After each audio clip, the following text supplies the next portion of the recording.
Good afternoon, good evening, and good day.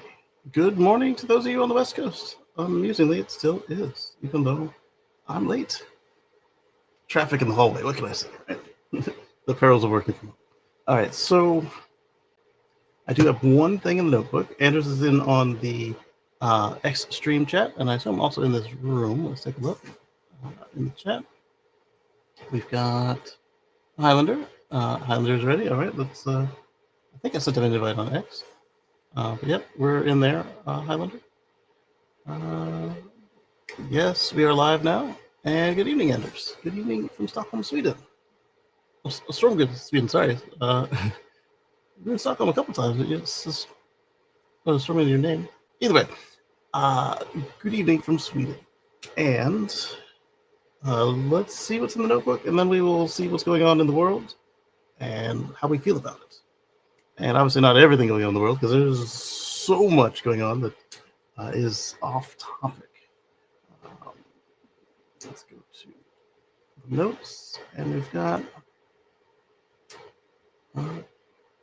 this on the Tesla Semi. Mic check on X, please. Hello, hello. Good to see you. Let's bump you up to moderator. That way nobody gets left in the cold. And Andrew says we're live on X and YouTube, so that's good. Let me pull up the monitors for those things. That way, if they choke, I might be able to see it. Well, it's way over here on this screen, so I might not actually see it. So we've had an interesting morning. I stayed up till almost sunrise, decommissioning. Well, I'm in the process of decommissioning a server, and you might hear one in the background. That is the new one, just mad at the world because of what I've asked it to do, and it's letting us know and warming up the room. Let's see. This button.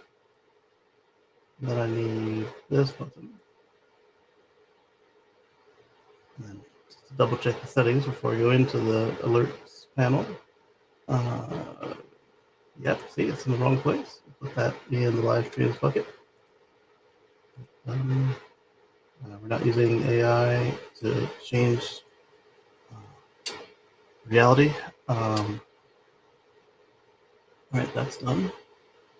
And that's perfect. So now we'll go back this way and we'll click this button. And it says excellent connection. So everyone is good. And bring the mouse back to where you guys are. And open up a new window with our single story that I put in the notebook. New. Hurricane Center watching area in Gulf for tropical development. Let's go there first.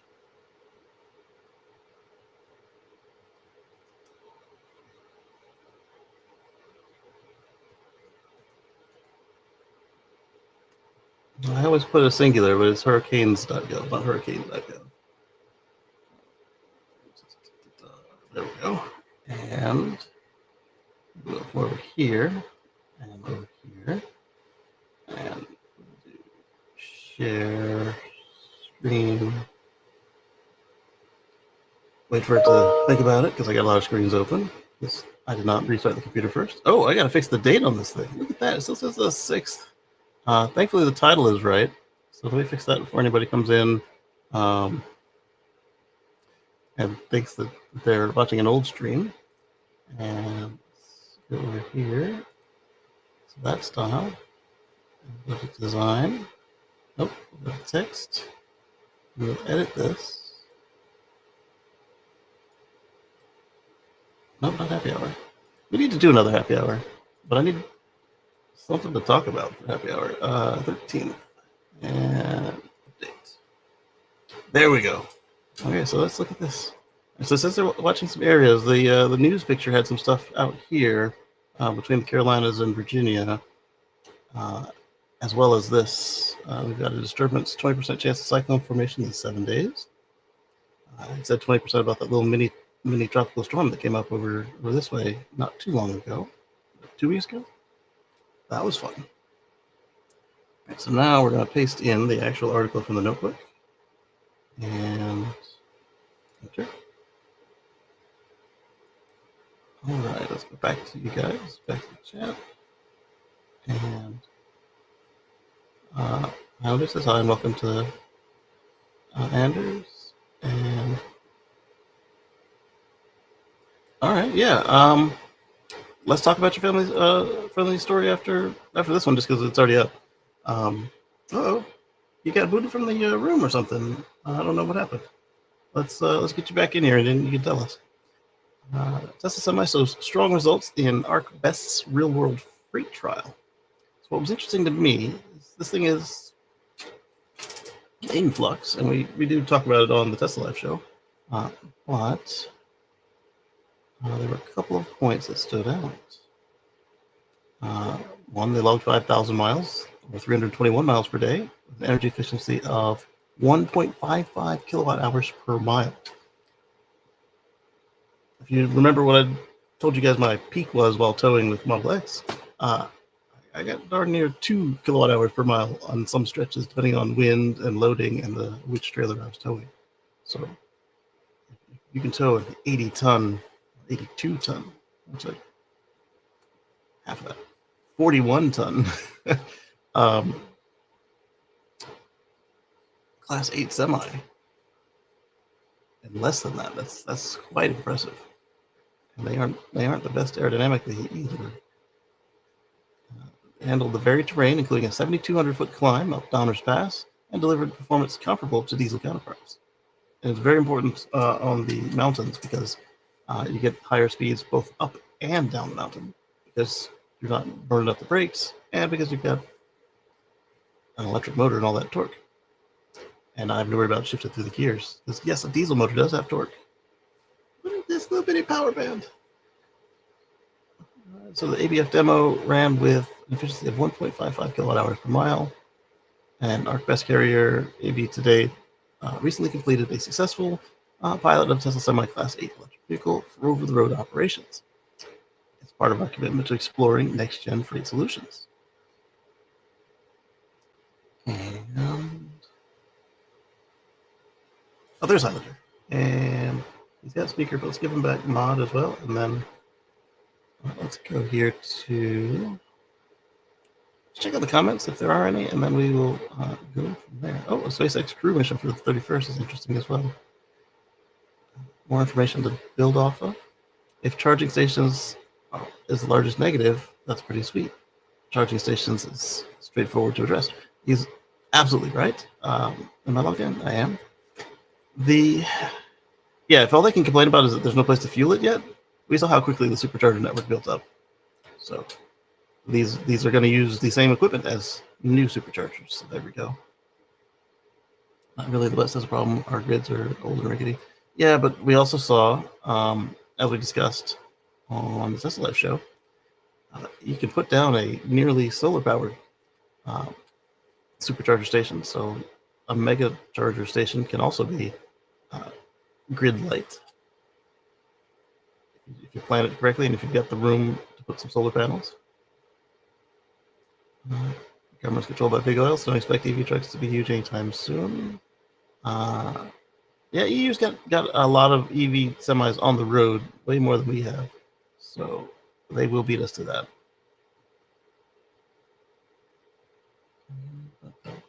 Okay, so then we've got... I wasn't looking for the shift pattern. I wasn't looking for more comments. I was expecting to go to that next story. How do I do that? There we go. Target's July 31st amid tight ISS schedule. Launch got plus 39A, as they all do, because none of the other pads have been man-rated yet. I have my hand up whenever you're ready. Oh yeah, I saw you in the comment. I'm ready for you. Let's talk about your family-friendly story. Yeah, so we're on X. Yeah. And on evenings, there's a X chat group called Kacey and Friends. Oh, cool. Which is how I've met most of these people. And as you know, yeah, I meet a lot of them in real life. You know, I go to the events I can on the I-70, blah, blah, blah. Yeah. So I get with the family-friendly How to Raise Your Dragon. Oh, your daughter would love this one. It's perfect for her age. Okay. Now I'm thinking I might get a dragon someday, so I better watch the movie, right? Yeah. But, you know, I'm just hanging out, driving, go back, park, do my thing. I'm like, I'll jump in on a chat room, Kacey and Friends. And they all know me. It's like when it looks at following, it's everybody on there. Nice. All good. So one guy who I've met more than a minute now in a few different events, really great guy named Josh 24/7, right? Yeah. He's from Canada, the far, far east of Canada, moved down to Austin where the action's at, but he drives back and forth in his Plaid. Wow. I think it's a Model Y, I'm not sure. Yeah. But so during the live chat, this is like 2, 3 in the morning, Casey. And he says, yeah, you know, I'm going through Toledo. And I said, whoa, wait a minute. Ah, nice. He said, yeah, I'm charging in Toledo. I said, I know exactly where you're at. You're at the Myers and Alexis. He goes, yeah, how'd you know? I said, because I live a mile from there. There you go. I'll be there right there. There you go. Problem was, I was hanging out with friends on the other side of the river, way far east Toledo. So I'm struggling to put my kilt back on. I took it off after the driving. Yeah. And yeah. And it doesn't throw on like a pair of pants or a skirt. It's not. A kilt takes a bit of effort. It really does. I got you. So I get that on. I'm barefoot. He's like, oh, only got a couple minutes left to charge. Then I'm leaving. Yeah. Fly into the Myers parking lot on Alexis Road in Toledo. There he is, Josh 24/7.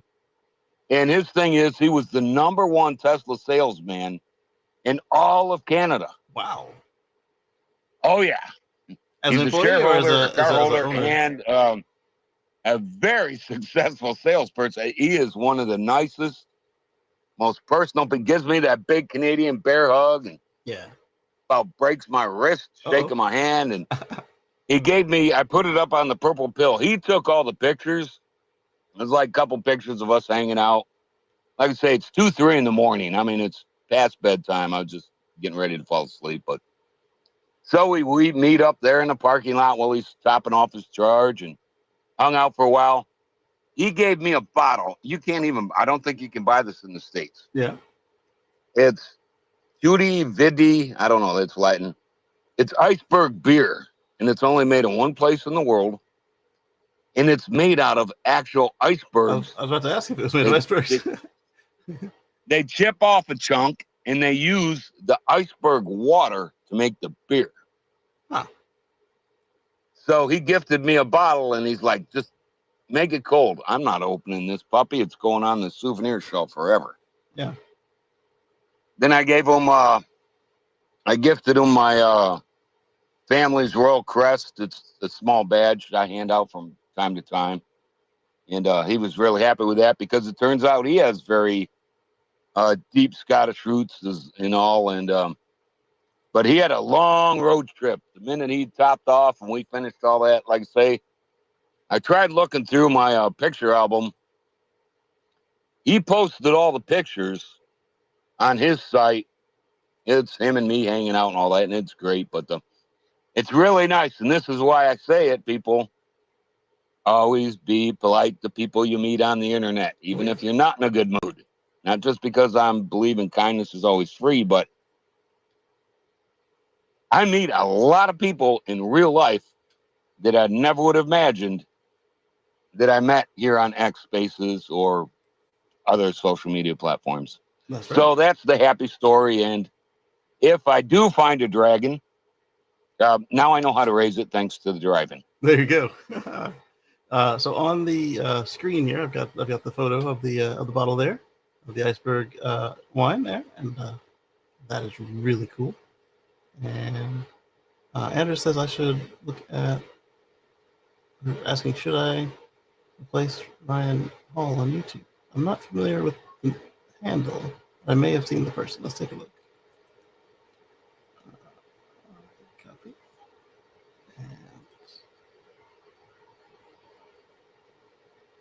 And there's searching at the top there. Mr. Green, I don't think Anders speaks English.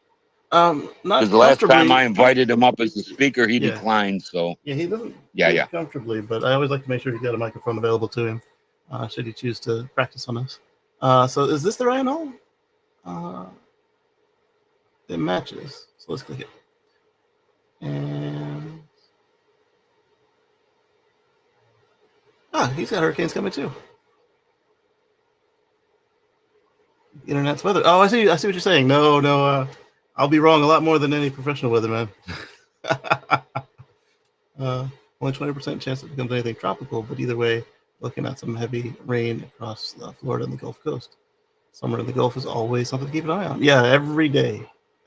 Like, in fact, you should check it before you go to sleep and when you wake up, and maybe in the middle there. Yeah, there's a lot of people right around this zone that may be paying attention. All right, and let's give them a follow. Okay, then let's go back to Tesserati poses a interesting question that I had not considered, but it's not like super fandom or way out of left field. When you look at some of the connections that Unplugged Performance has made, they are making police upfit packages. They are really quick to get a hold of the new car, sometimes before they're done being engineered, and they have some good kits available. So if the numbers work, then that's not a bad idea to look at. For those not familiar, is Tesserati not the guy that drove around the world in his Tesla and stopped off to Pete Gruber's place in Arizona? One of them probably. There's a couple of them there that I interact with. I know Raphael. He's famous for having gone to the North Pole. Yes. Florida to the North Pole. It's quite a journey. And then, of course, all over the continent as well, in the Cybertruck with the camper on top. All right, so let's look at Tesserati before we go on to the other sites, and then see what we want to discuss of their ideas for the week, or news stories even. I clicked it, but it didn't go. There we go. And so we looked at Crew 11. EV fans urge Tesla to acquire Unplugged Performance for an edge in fleet and security industry. Investors will be shocked by Jim Cramer's latest assessment. He's been on both sides of the thing, so I don't know. XI launches Grok 4 with new $300 a month Super Grok Heavy subscription. Wow, Elon's not afraid with the pricing. Although that supercomputer cluster probably costs a pretty penny to run anyway. Confirms Grok 4 July 9th launch live stream event. I'll have to watch the live stream and try out the product. Cleared. Oh, this one was interesting. The EV Canada IZEV credit debacle has cleared itself up. There was an extra investigation into how Tesla suddenly took such good advantage of the Canadian IZEV credits as they were running into an expiration in most of the country. And they were cleared because all the numbers checked out. And then on top of the clearing, they now also qualify again with the Model Y for the, I believe it's Ontario or Quebec credits, because the Model Y is now coming from Giga Berlin instead of the US or China, because both of those countries have outstanding tariffs on imported electric vehicles. So Germany does not. Thus, they come from Giga Berlin. To the point where a Model Y is $15,000 cheaper than a Model 3. I have a feeling that Model Y is going to be the new base Tesla for Canada, even if you wanted a small sedan, because you're going to pay more when you get a mid-size crossover for 20 grand less, basically. And why did I round it up to 20? Some people still qualify for that credit, so it's easy decision. I already need a car. I'm gonna get a small, not small, but I'm gonna get a smaller economy focused, comfortable, stylish, does what I need. Sedan, let's go. Oh, the price went up. Ugh. Huh. Oh, there's a crossover based on the same car, and it's just been updated. I could use the extra space for less money. Let's go. Easy train of thought right there. The only people I see skipping this are people who just really prefer the Model 3, or if you wanted a Model 3 performance, or if you never buy anything bigger than a sedan, or only buy sedans, or something like that. Like, there are people who just don't want the extra car, and or maybe they don't like the higher center of gravity. It's not much higher, but it is higher than the Model 3, because they both carry the battery down low. So, I don't know. What do you guys out there think? I personally wouldn't spend the extra money for the smaller vehicle, unless it was something special, like I had a tiny parking space, or I wanted the performance car. I don't know. Am I wrong in my train of thought here? Hey, Casey, have you heard any whispers coming out about their new vehicle product lineup? Because I keep hearing it. Yes, I have. Maybe a minivan and the small portable. They seem to go back and forth on the robo-taxi like you can't believe. Right. Yes, you'll be able to buy it. No, you won't. Yes, that is our small affordable vehicle. No, it isn't. Are you hearing any updates on that scene? I still think that they are going for a on the robotaxi cheaper car platform. I think that the robotaxi is going to share with that car, but from everything I'm hearing about how the robotaxi performs as a personal car, is that it would not be acceptable. It would feel like an old Volkswagen if you were driving it, rather than a modern electric vehicle, just because it wasn't tuned for speed or anything like that. As far as new product, I am aware of some stuff that I am excited to see come out sometime soon, and I'll be excited to talk about that one. That's going to be fun. On the budget side, so I'm not sure how long we'll talk about it, but it'll still be fun to talk about, because they made some interesting choices on this product, and we'll see. I also have a couple people that I can't mention, but they're like Highlander. Yeah. Just be patient. Mm. We know what you're saying. Yes. Just be patient, and then we'll roll it out to folks so people can talk about it. So that's where I'm at. There you go. Yeah. So think you've seen the Model 3 Mexico edition. Think something like that on a Model Y platform, and that'll be interesting to talk about. You heard anything about vans yet, or not yet? That's what I was talking about, because anybody who Yeah. meets me in real life around here knows how passionate I am, and they just said, wait. Gotcha. It's in the works. I can't say who, but right, of course. They're like, we understand. Yeah. We do study the vehicle market, and just wait, be patient. Yeah. So that I'm holding on that. I'd also like to see something that better competes with Suburban, because Model X has a similar footprint, but it's a crossover, so like you don't have the cargo room, and the third row is tighter than something like that. I'm going to start playing scratch off, the lottery, whatever, because if I win, I am buying the Model X, because then I don't have to be practical. I get to buy my dream car, and after driven it, I want the Model X. I love playing with the doors. I'm like a little 4-year-old, 5-year-old kid, and just like playing with them. Yeah, I love it. It's like the best car I've ever had, and mine's rapidly approaching its actually 1, 2. In 2 weeks, it will be 7 years since I ordered it. So not bad. Normally, I cycle through cars way faster than this, and this has been wonderful. Even though they're trying to push me off by holding back tiny little features like live entry view, etc. I think a lot of us appreciate how candid you've been with your experiences with your Model X. Thank you. People appreciate honesty, and Yeah. you've been honest. Definitely. Cobra told you, hey, good to see you. It's my favorite Tesla. Yeah, you've been through a lot of them, and so that says a lot that you still pick that one.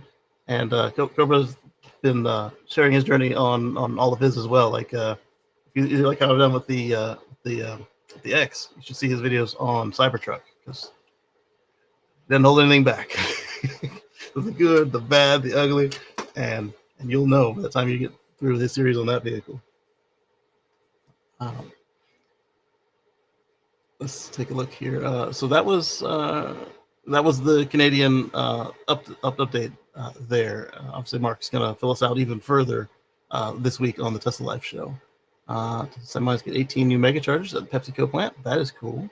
I'm curious if they're still the lower power models or if they bumped them up. Not curious enough to click in on it though. Tesla sales soar in Norway with the new Model Y leading the charge, and that's good to see because remember that the way that Norway is with the EV adoption percentage, that could tell us how things might go in the rest of the world. Norway, I believe, ran out of their credits when they achieved their target of 90+% penetration. I think they're at like 95, 98% sales of EVs. Tested open first India Experience Center in Mumbai on July 15th. That is good. They have been working hard at getting some kind of presence in that country. There are a lot of people who've been waiting for the product. Tesla begins robotaxi certification push in Arizona. That's good. It's one of the places they hold a license. Arizona and California, or is it? Well, I guess they don't have. They have a Nevada and a California license. So Arizona is a good place to work on it. And I wonder if they will get that done before they get California. It'll be interesting to see. If I could chime in for one moment. Absolutely. And my folks, mainly Pete Gruber and gang, in Phoenix, Arizona, and their suburbs, they pointed out why it's, for one thing, they said like Waymo and whoever, the other automated vehicles, they're everywhere there. Yeah. But Phoenix is such a relatively new city, and it's laid out in a perfect grid type situation, as well as the suburbs, that it's very easy for autonomous plotting. Gotcha.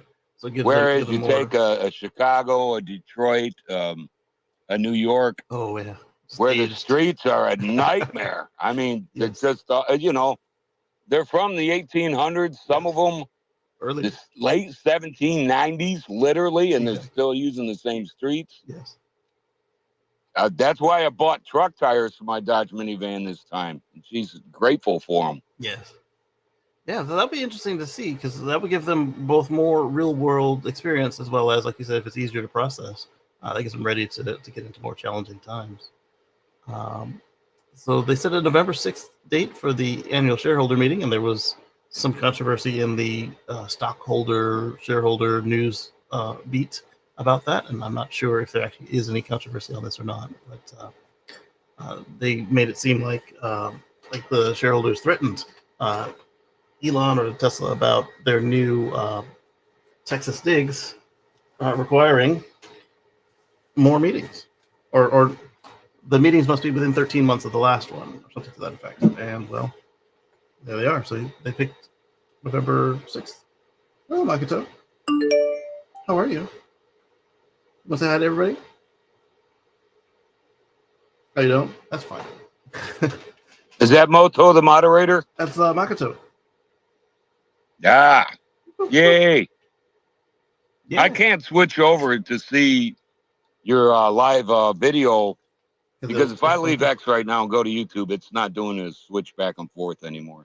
Yeah, they'll figure it out eventually, unless your phone lets you do two apps at one time. I don't know if it does or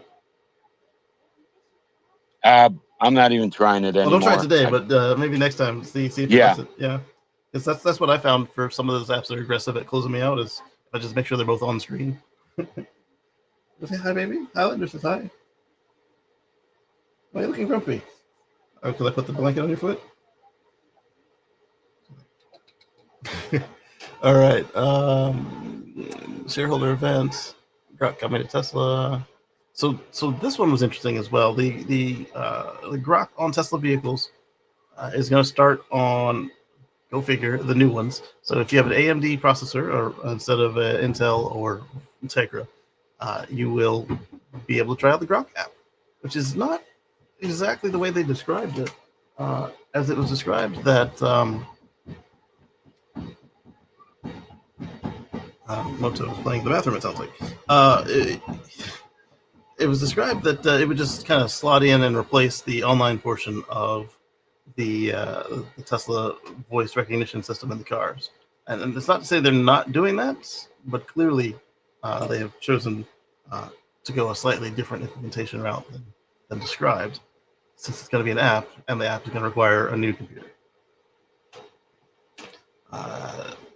These kind of little tricks don't juice sales. They think it does, but they do not. I have a 3D print going, and it ran out of filament this morning, and the app is bouncing because I put more filament in it and pushed go on the screen instead of from the app. What is blinking down here? Bouncing. And it's the app for the printer, and it's going well. What I'm printing now is fan housing. Like this, it's harder to see. I had some blue ones. A fan housing like these, so that these quieter screamers can go in there. Oh wait, I've got a broken one right here. I broke the retention tab for the power plug on this one, and they were much quieter, but a lot of folks have suggested you only need 4 in this machine instead of 7. So I was like, all right, let's try 4. I put in the 4 quiet ones, and boy, howdy, did the temperature start to climb right away. So I put in 3 of the loud ones to go with the 4 of my quiet ones, and came back down a little bit.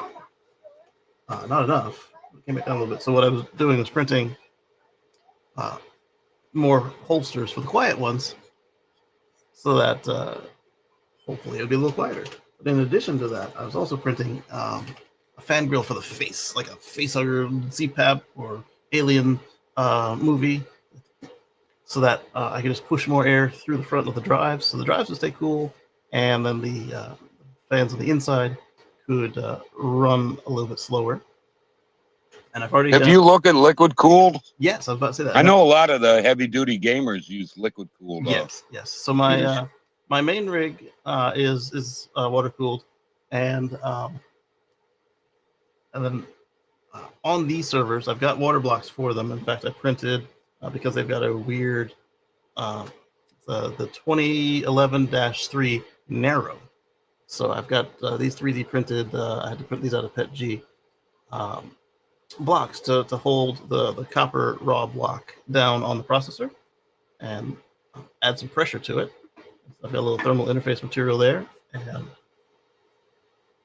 the first one I hooked up is the one I don't have all the cables for, so I haven't been able to try it. And what I've got going on right now is whenever the thing flashes out above me, you might see there are 4 200 millimeter fans in a square behind me. They're face hugging the return register for this room. That way, they can exhaust the heat into the return vent rather than into the room or into the hallway. And that went really well. Hey, Kacey? Yo? With your permission, I could give you a little content for next week or the week after show at the Toledo Library that's got 4 free public chargers, and yeah, the guy wants me to interview him. The public library maintenance guy, manager, about that and the 3D printing capabilities and so forth. Yeah, that'd be fun. Little content for you if you're interested. I'll get hold of you in the middle of the week after I do video clips and all that. If you're interested. Yeah, I'd like that. Thank you. Yeah. So the 4 fans go through a large radiator that like I said, that blows over. It's actually 8 fans, 4 in the front, 4 in the back, that feed into the air return, and then they return all the way to this side of the room through like almost 3 meters of tubing to the half rack over here, and that's where there's another radiator with 8 fans on it, and that one It's called my cold radiator, so it pushes a little bit of cold air into the area of the rack. But mainly it's making sure that the water is fully chilled before, instead of taking hot air from the ceiling where that one is, takes cool air from the floor and then runs that water through. Right now, just my main machine, but I've got blocks, just raw copper blocks, and those clamps for all the servers. And the one machine up at this height, like U28, 29, in rack units, it was running at like 20 degrees, 20 to 31 degrees under load all week. With it wasn't even the right coolant in it. It was just the loop cleaner fluid and a bunch of water, distilled water. And so that was pretty promising. But the funny thing was, even when the machine was off, it was still carrying some heat out of the room, which was really nice. And I could feel the difference now. And then I could actually see it like within 3 hours of it being turned on. This is the hot room in the building, and this room went down by 2 degrees centigrade within 3 hours of turning that thing on, and then dropped down to 5 degrees from where it normally sits. And that was impressive. The solar load still overloads like crazy, and I don't understand how, because it's decently insulated, but I think it just might be the intensity of the sun, because if you close the shades, it's not as bad. And then if you look at the front door, it's actually shaped like a pair of Pringles chips beside each other, because the sun comes through the storm door and it melted the front door, even though it's steel. I don't think it's pure steel. I think it's got some like vinyl or something on the front, and the plastic is on this weird double S shape. And it's a ton of fun to get it properly latched in certain parts of the day. Let's see here. We've got yeah. So all of that to say, I'm gonna be blowing air into the machine so that the hard drives and the RAM and the rest of the chips still get some cooling. But maybe I can do it, if not quieter, at least at a less sort of raspy tone. It's not a pleasant tone. I can still hear it. I actually have a dual note going on right now. I've got the quieter one, and then I've got the stock one, which is like the company that built these units. They, I guess they still are this way, but these ones are 5, 6, 8 years old servers now. But they only intend their stuff to be used in a data center, so they weren't putting any effort into making them pleasant to be around when they're not hot. They just scream all the time. It's just, how loud do you want it to scream? And then they're really good, like kind of like Tesla is with the part sharing. Like most of their parts can be used on all of their systems, no matter how big they are, which is an interesting strategy. Definitely got to keep costs down. Uh-oh. Yeah, you like that?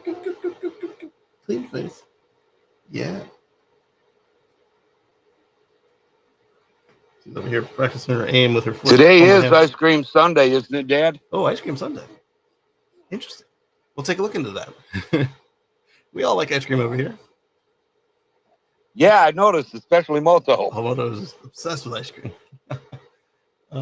Let's see. Robotaxi to expand in Austin. Okay, I've heard that they already completed that. I didn't see to where, but it was bigger, and that'll be interesting to see as well. How quickly they can expand versus the competition, and when they'll have the whole metro available. I think that will be a good pilot. Just like I've been saying that the boring loop is also a good pilot, but with the boring loop, it's a lot harder to expand it because you got to dig through the earth, which they're doing quite quickly, but even they have to move the matter around. Let's see. Talk about Gronk. EV's getting cleaner more quickly than expected in Europe. And this is something that myself and Patrick and everybody else who's into this part has always been saying, is that when you clean up the power company, every EV attached to that power company instantly gets cleaner overnight. Whereas if you clean up some fuel, that's going to be kind of pockets around here and there, but it's not going to clean it up as drastically, trying to get it through all these small engines. Plus, the small engine is only cleanest on the day it rolls off the line, and then the day it gets overhauled each time you overhaul it. So once or twice in its lifetime. And beyond that, it's just getting worse and worse every day. Whereas the EV will continue to get better, unless you have a bunch of wars go on and close all your nuclear and nuclear plants, and then you start burning methane. But that's only temporary, hopefully. And then as soon as you fix it, all those cars that are plugged into that power plant get cleaner again. Yes, baby. Yeah, you got me. We could have little minivans running around on small nuclear reactors. We could, but I just like I don't trust my neighbors within to fly. 10 years. Yeah, just like I don't trust my neighbors to fly, I don't trust them to maintain a nuclear containment vessel. Oh, they're a lot safer than people think. That's my other crowd I hang out with. Yeah. Just don't talk about them. Yeah, I mean, if we put them like in a sealed unit and have the weight down, Ford was talking about the nuclear on what 60, 70 years ago now. I mean, Semi-trucks. yeah, they'd Semi-trucks. be another good one, yeah. You know, out west, they drive these things. It's crazy, Casey. I saw one in Metro Toledo that had two. It's like it's a semi-truck with a trailer, and then it had it. Very unusual for the Great Lakes region where you have Doubles. a semi-truck with a second trailer. But out west, Oh yeah, northern Canada and Alaska, yeah, they'll have 3 or 4 of these trailers on them. Yeah. The one that got crazy. Me, yeah. The one that got me on my first trip to South Dakota was I saw one that had 2 of the 53s. I was like, what? Is that legal? And because I know that you can do 3 of the 20s, but you can actually do 4 of the 20s. I found that out when I was looking into like, how is this possible? You could do yeah, the one I just saw was it was a regular 48 or a 53 plus a 20. Yeah. But that's very unusual for Toledo, Detroit, whatever. Right. Yeah, because there you only see the 2 shorties. You don't see a medium or full length like that. I don't know. It's not common, or even some places it's not legal. But I'm curious. It might have had something to do with their route, because there are some states where it's not legal to have doubles or triples, and it's still permissible for certain carriers to traverse. Not the whole state, but like certain corridors on a certain route. And I guess I can tell you for a fact right now they are looking at my specialty, small modular nuclear reactors, because you don't have to charge, just like a nuclear submarine. It's 20-year lifespan. There you go. But they're so much safer now. I'm sorry if I digress, but I'm just saying it's nuclear is electricity. Being is on top. very, very seriously looked at as a viable alternative. It's the cost in mass production, and there's a guy working on that around the clock. Yeah. If you consider them just like your refueling is just to take out the core and replace it with a whole other unit, then that just have a facility to handle the actual refueling where they actually open up the units. That's fine. It's a concept, just like a battery swap, but instead of having to go to a place, just have a technician run through, and like your bottled water guy. Yeah, exactly. But man. worst case scenario we've come up with, and sometimes I'm actually asked my input, which is mind blowing, is 10 years. Yeah. No fuel stops, no nothing. 10 years. And if you take any power supply, well, you don't have to stop. Yeah. Just like a nuclear submarine, you don't have to stop. And then if it's autonomous, I was about to say that'd be great and, for robots. And Tesla's not the only ones working on autonomous. Everybody is working on autonomous semi-trucks around the world. Yeah? You sleepy? I'm gonna lean your back some? Yeah, that's better. It's easier to sleep on the lean than it is sitting straight up, isn't it? Yeah. I agree. It'd be interesting to see how it all plays out, and then I'm curious if the winner of autonomy in or I guess I say winners, there should be probably 2 or 3 tops. That's what I was going to say. Yeah. I don't think there will be one winner.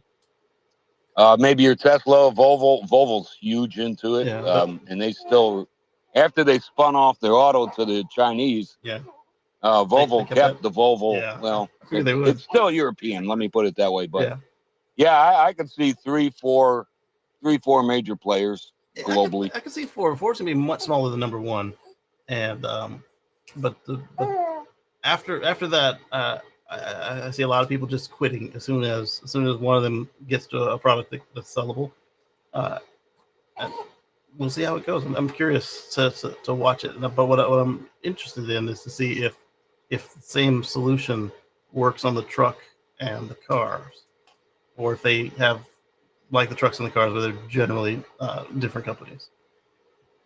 Lee says, I don't have time for it, yeah, but I spend a lot of time in the park at a boat launch here in Metro Toledo. yeah, But it's in Toledo. And I'm literally, and I'm pro EV. I don't pick brands. I don't. right, But I keep thinking, man, it smells so bad. And if we had electric boats, and they're so damn noisy. yes, A Harley comes by and it sounds quiet compared to boats. yes, They just smell so. I'm out there in nature. I want nature. I don't want yes. all this. So I'm looking forward to the electric boat scene. I just don't have time to dig into that. I can only, There's a couple. you appreciate it. There's only so much time you can I spend, agree. you know. I agree. Yeah. There's a couple out there. One is a partnership with GM. They were the first boat to join NACS, which is interesting to see. And the biggest issue I see with the electric watercraft we have right now is that they're so expensive, and then the ones that aren't, just like personal craft, like smaller, they like say the yachts and stuff. They like the solar yachts. They all put diesel on them. I get that it's supposed to be an emergency or whatever, but like maybe they could pick a formula that's easy to find around the world, but also doesn't require any maintenance or running it to keep it ready for. Well, the thing about the boating community in general worldwide is, and what stifles a lot of electric vehicles, the boating community already has the infrastructure. Yeah. If you go to any decently run dock, they have 30 to 50 amp or better outlets for every dock. Exactly. For every slip. That's the word, every slip. Yeah. So it's already, the electric infrastructure is already there. However, as we have found out, you start getting too many pile on at the same time, and you do run into restrictions. That's right. Yeah, you can only put so many electrons through that tube, and if everybody's showing up at the same time, well, you have to share those few electrons. Yeah, but that's easy. Basically, you get my point. Yeah. Boat docks, they already have an outlet at every slip. Yep. So they've already exceeded and they're all marine grade. I mean, they've exceeded all the supercharger requirements right there. Yeah, and then you've got your big boys, the ones that run just raw oil or bunker fuel or whatever. They also have these huge shore power connections as well. So there's no reason they can't do it other than just inertia. And even better than just solar is, I would like to see them do solar battery and sails, either just the hydrofoil, not really hydrofoil, the airfoil sails, like the rigid sails that have solar panels on them, or fly a kite. Literally, they've done tests on them. They said that on the vehicles that they have an autonomous kite reel, like it goes at the very front, and there's this giant kite just helping to pull the boat along. And they keep running the diesel because they're on schedule, but they say it saves them like 20% or more in fuel, and gives them a speed boost as well. So they're going faster than ever, and saving over 20% of their fuel. Yeah, you got to figure out a nice hard point to mount them on, and pay for a robotic system to reel them and unreel them. Isn't it wonderful to just watch this technology unfold behind our eyes? But even better, what amazes me again. And exactly. That's why I'll send out popular science magazines to say Pete Gruber from 1920s, and I'm like, it's the same thing. They just upgraded. Exactly. But to be able to sit here on the sidelines, or like yourself, and we make our minor contributions, but to watch this all unfold in front of us, it's amazing. Yeah, it is. It is. And I get that we can't go back to the old sailing ships because we have cargo containers now, but that's not entirely true either. If you made a sailing style ship, with the mast up in the middle and the big just billowing sails, it would be like the Ro-Ro ships. You'd have to have your containers on like on big giant bearings, like a factory, and just roll them out that way. But then you wouldn't need the gantry because they would all be on their various levels with the elevator and the rollers. But I don't think it'd be practical to change from the giant style cargo ships we have now to the classic sail design there. But if you add a kite to it, it's the same thing. Or if you have I'm about to lose camera. If you have the advance in photo electronics, PVs, well, let's just say solar panels to make it easy, is unbelievable. I mean, now it's just like, it's damn near at the point where it's a wrap on your car. Right. They've actually got a prototype of that. And it's becoming more and more affordable, but to touch on obviously nuclear is my passion. Yeah. But over 40 years ago, General Dynamics had designed a huge oil freighter that was a submarine. Oh, nice.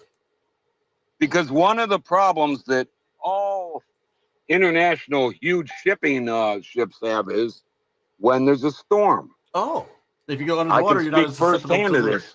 Submarines go under the storm, but then it got into, and this is so long ago, a lot of the nuclear myths have been debunked. Oh yeah.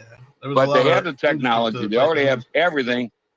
Huge oil tankers are huge cargo carrying ships that are submarines that are cost effective and they're nuclear to go under it. The problem is international legislation. Yes. That's no one's, it's cost viable. Right. Way cost viable. Yeah. The problem is, like when my submarine went to the Bahamas 30 plus years ago, we had to park, I forget if it was quarter mile or a mile out. Yeah. We weren't allowed to go into the Bahama Island. Oh, man. We had to park off sea and charter a boat back and forth. International legislation's the problem. It's not technology. It's not. Hey, Robert's in here. Yeah. Hey, Robert. Hey, Robert. Also, you've got the not just the the places that are afraid that you'll have a roaming disaster.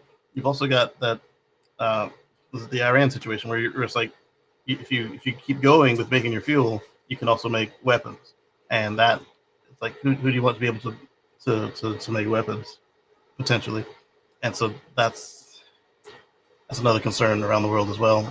And then if you decide, all right, only these people can make it, do you want to make them the new OPEC of the world? So it's all politics, like you're saying, but it'll be interesting to watch this play out now that we've got the technology coming up on the small self-contained situations. Lee says happy Sunday, Lee. And then we've also got R.C. Robinson's on, says, I think the e-semis will be the true way to lower the price of goods across the board. Food, you name it. Yeah, exactly. I think that's going to make a huge difference right there, because other than fuel, their other large input is labor. And they're also in a labor shortage. Like, no matter what they do, they can't hang on to people.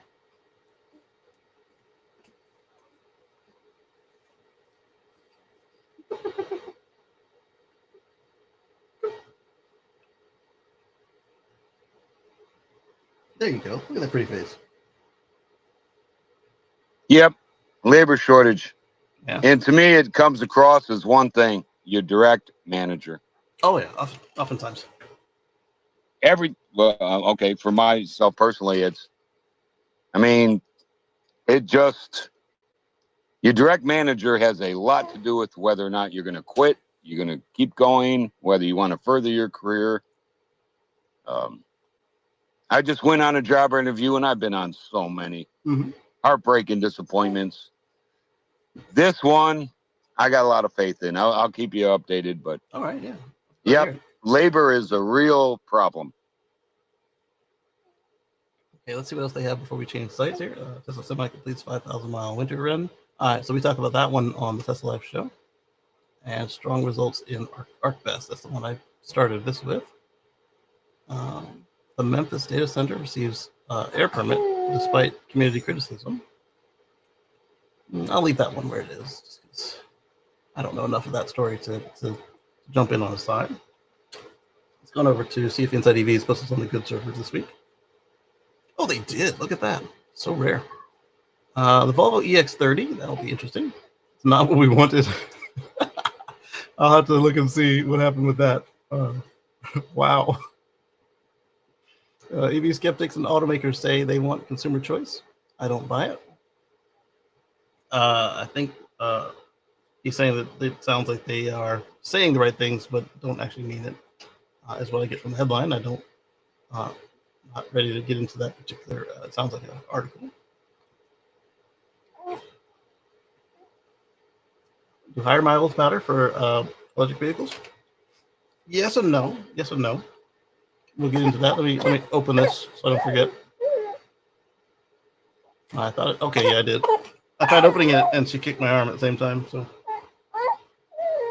wasn't sure it actually opened. The best EVs that qualify for the federal credit. No, that doesn't matter right now. Speaking of federal credit, if you're in the market, gotta move to it now, because if you don't have it in your hands by September 30th, you're gonna have a bad day. All right. Yes. Now is the time to buy an EV, folks. It really is. Milk? You want milk? Okay.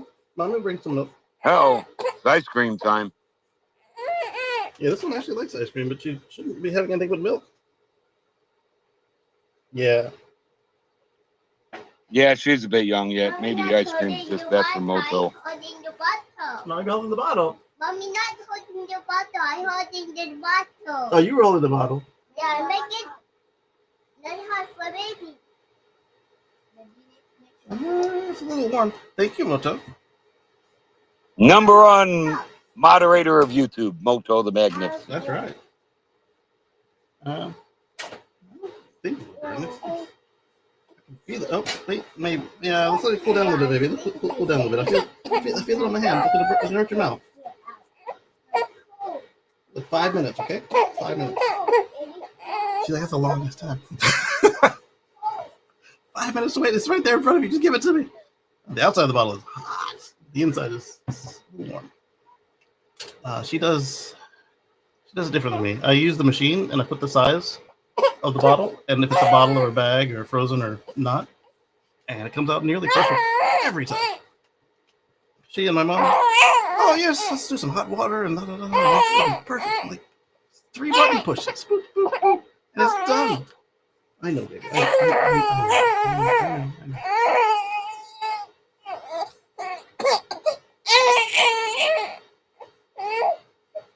Are we ready for a nap? No bounce? No. I'm seeing the thing that I want. I don't want to nap. Electric cars are so fast that a Ferrari can't catch the Kia now. That's good. That's good. I do like that Kia is using Ferraris as their marketing. Rocket AI has landed. Here's what we know. Kia lost millions to hail in 2023. Its new protection system is a solar plant. See, practical solutions. And ouch. So like they're talking so much hail that they couldn't fix it before they put it on sale. So they had to write the whole car off. Incredible. Millions. Lucid Gravity to smoke Rivian's quad motor EV. Interesting. But the Rivian is premium, just like Tesla is. The Lucid is luxury, like Cadillac is. So,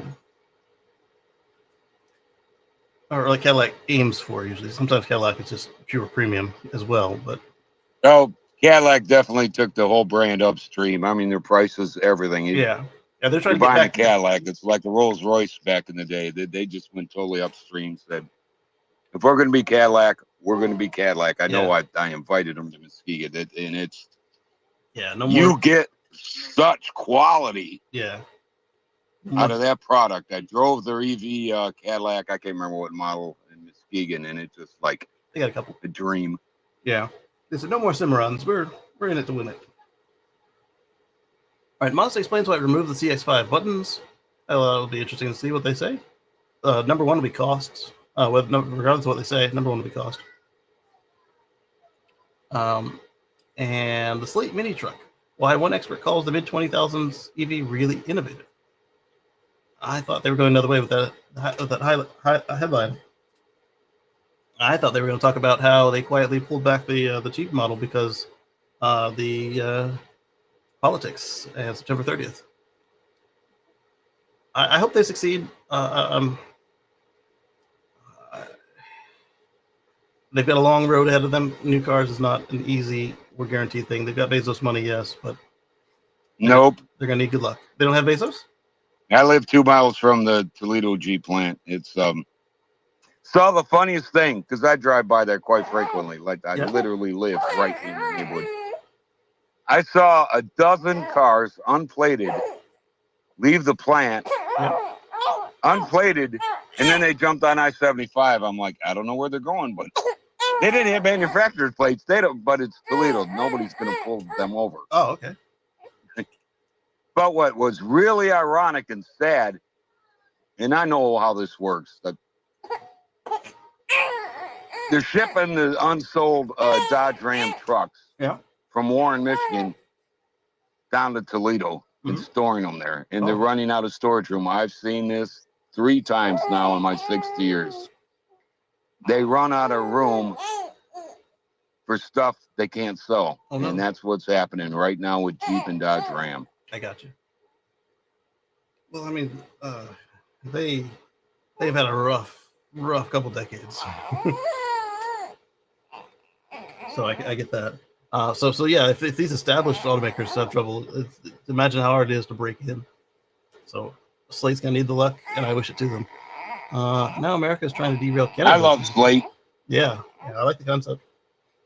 Now America is trying to derail Canada's EV plans. Also, Panasonic is delaying U.S. battery production. Okay, interesting. That's their weekly show. Utah woman drives to Missouri to buy a new Tesla, then she detours to Wyoming. I'm not sure I'm built for having to wait that long. I can't say that I blame her. I have done stuff like this before. So, lady after my own heart.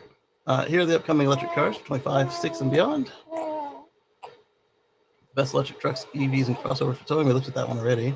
No way. Woman tries giving this viral verbal command to her Tesla, and then it works.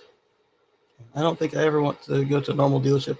Man buys Tesla, and then he says, buying one is the next level. Yes. I mean, like, I bought it back when they still had a lot of people in the process, and it was smooth. And now it's, like, amplified. You go to their mobile website, and boom. So let's see what voice command this lady used. And it's another one of the TikTok articles, so there's not going to be much to it. Yeah, especially, look, this is a Gen 1 Model S or X. It's got the chrome or the chrome, the aluminum trim around the screen. So we're looking at a Tegra. Oh yeah, definitely. Look at that. It's a P85, not a Plus. It's a P85. So it's definitely Gen 1. And not a D. Just a P85. So it could be as old as 2012. One Tesla driver shared her shock and amusement that her vehicle abides by toilet humor commands. Is it the open butthole?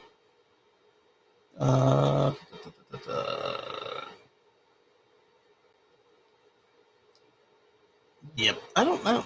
This is juvenile and crass to me. I don't use that one, but it's very popular. That's just not my style. All right. So now let's go over to, well, we already learned that Green Car Reports hasn't done anything since March, but I want to look again anyway. Yep. All right, so then we'll go to, let's go on over to electric. Just get a couple more headlines and see what's worth discussing. All right, so the Grok in the car. Hyundai and Kia are betting on lower priced EVs to ride out tariffs. That is smart. They've also got that Georgia plant to help them out. Blink Charging just threw a lifeline to EV Box Everon customers. Interesting. I will pull that up. LiveWire gives a surprise unveil of 2 smaller low-cost electric motorcycles. That is cool. From what I understand, LiveWire was spun out from Harley not too long ago, or they're just a separate division. So to see them with fresh product is cool. Really? Yeah, that's what it I says. knew Harley was building electric bikes in a serious manner. Yeah. I didn't know that it was going to be a spinoff, which to me is the way to go. Yeah. Which is, I think, what we're going to see with Ford Model E and Ford Blue eventually. Have you ever watched any sort of electric car race? I don't know that often, but yeah, I've watched a couple. Could you repeat that again, please? They're polling. They're asking if you've ever watched any sort of electric car race. Option 1, yes, I often watch Formula E, Extreme, EH, or other events like hill climbs, which I watched specifically to see EVs compete in. Yes, I've watched a couple races like this, but not many. I've seen races where electric cars are there, but I wasn't seeking out EVs specifically. No, I watch racing, but only gas. No, I don't watch any sort of motorsports or racing, or not sure see results. So I'm going to personally go. Does my driving the Model S Plaid, the first electric vehicle I ever drove at 135 on a drag strip count? I went with, I've watched a couple of these because I participated in just like you, but I don't watch them like every week. It's got 25% and 446 volts, trailing the no, not at all, at 782 and 44.69. Interesting. Let's go back to their headlines. I think the EV takeover rate would be so much. Well, it's proven. Once people drive one, Yeah, and get a little comfortable, that's why I don't believe in these 30-minute things. yeah. This is A couple hours. Yeah, And then that's what you're going to buy. that's right. And I don't care what brand it is. I really don't. Yeah. Buy a good brand. Exactly. Buy a good brand. Or good reviews. So this new wireless e-bike charger wants to be the future of electric bikes. So if you've seen the Robotaxi and other wireless EV chargers, think a tiny version of that, and on a rear kickstand for a bike. That is phenomenal. I like this. So I've opened it for us to look at, and let's see what else we got. Can you put it on the purple pill? And I'm sorry if I interrupt too much. Just mute me. But let's see if I can't get it over there. Let's get a copy link. I want to buy a foldable EV bike for under $800 with my new job. That'd be like 2 paychecks. But I want to make the right decision. Yeah. I don't have an X window open right now. Let me get it there. X.com. And Ford just broke the internet. Elon's team dropped the demos, and now builders are going to assemble wild. Here's 15-minute mind-blowing use cases. Okay, let's take a look at that.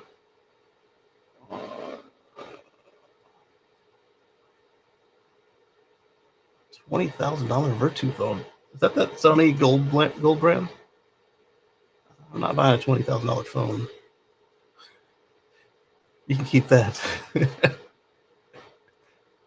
How do we go from? Yeah, Robert, please jump in. You asked me to. I was going to say next. about you wanted. What?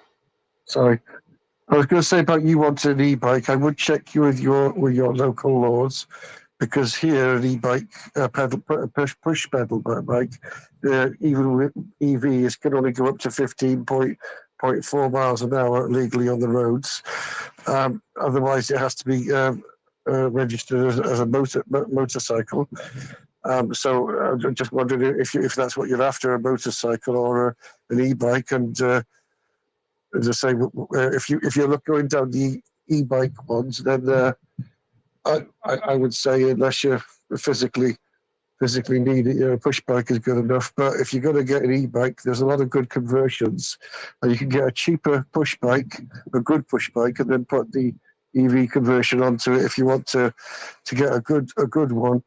So if you spend money, say I think it's £200 for the wheels with the motor in, then you've got the batteries and the all the control units and all of that.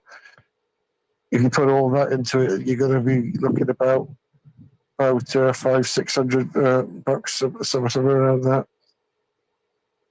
And Robert, you bring up an excellent point, and I don't know if it's a federal USA law or not, but 25 seems to be the max they allow without a license plate or a driver's license.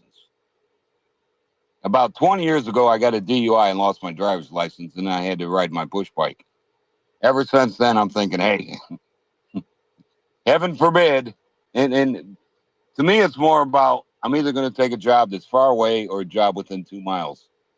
Either way, I want the electric bike. I've seen people riding them.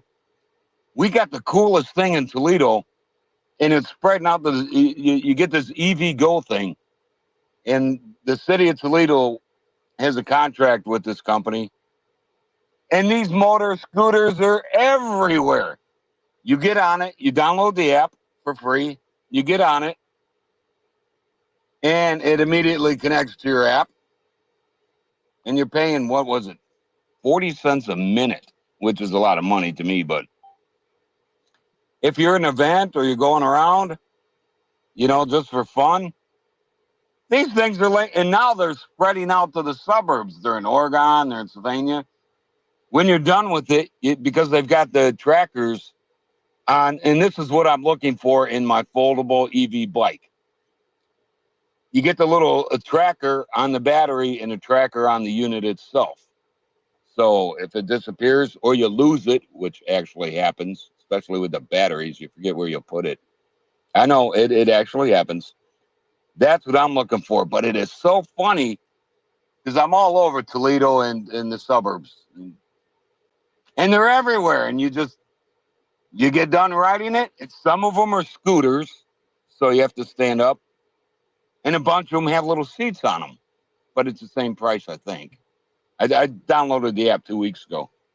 And next time I'm at the Metro Park, because the Metro Parks that I go to are usually a mile or so long, I think it's just so cool. Like Kacey and I are talking about, we get to sit here and witness this technology that is changing, not by the year. A lot of people, they hear stories of 10 years ago. Those of us that follow the industry, it changes by the month. And within 6 months, it's in production.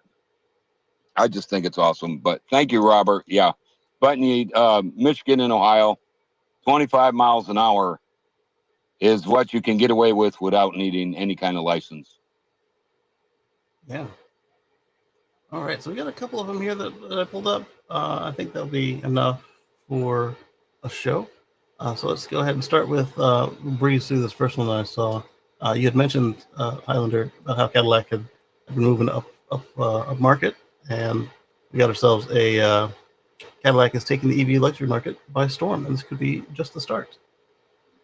Look at that. So they agree.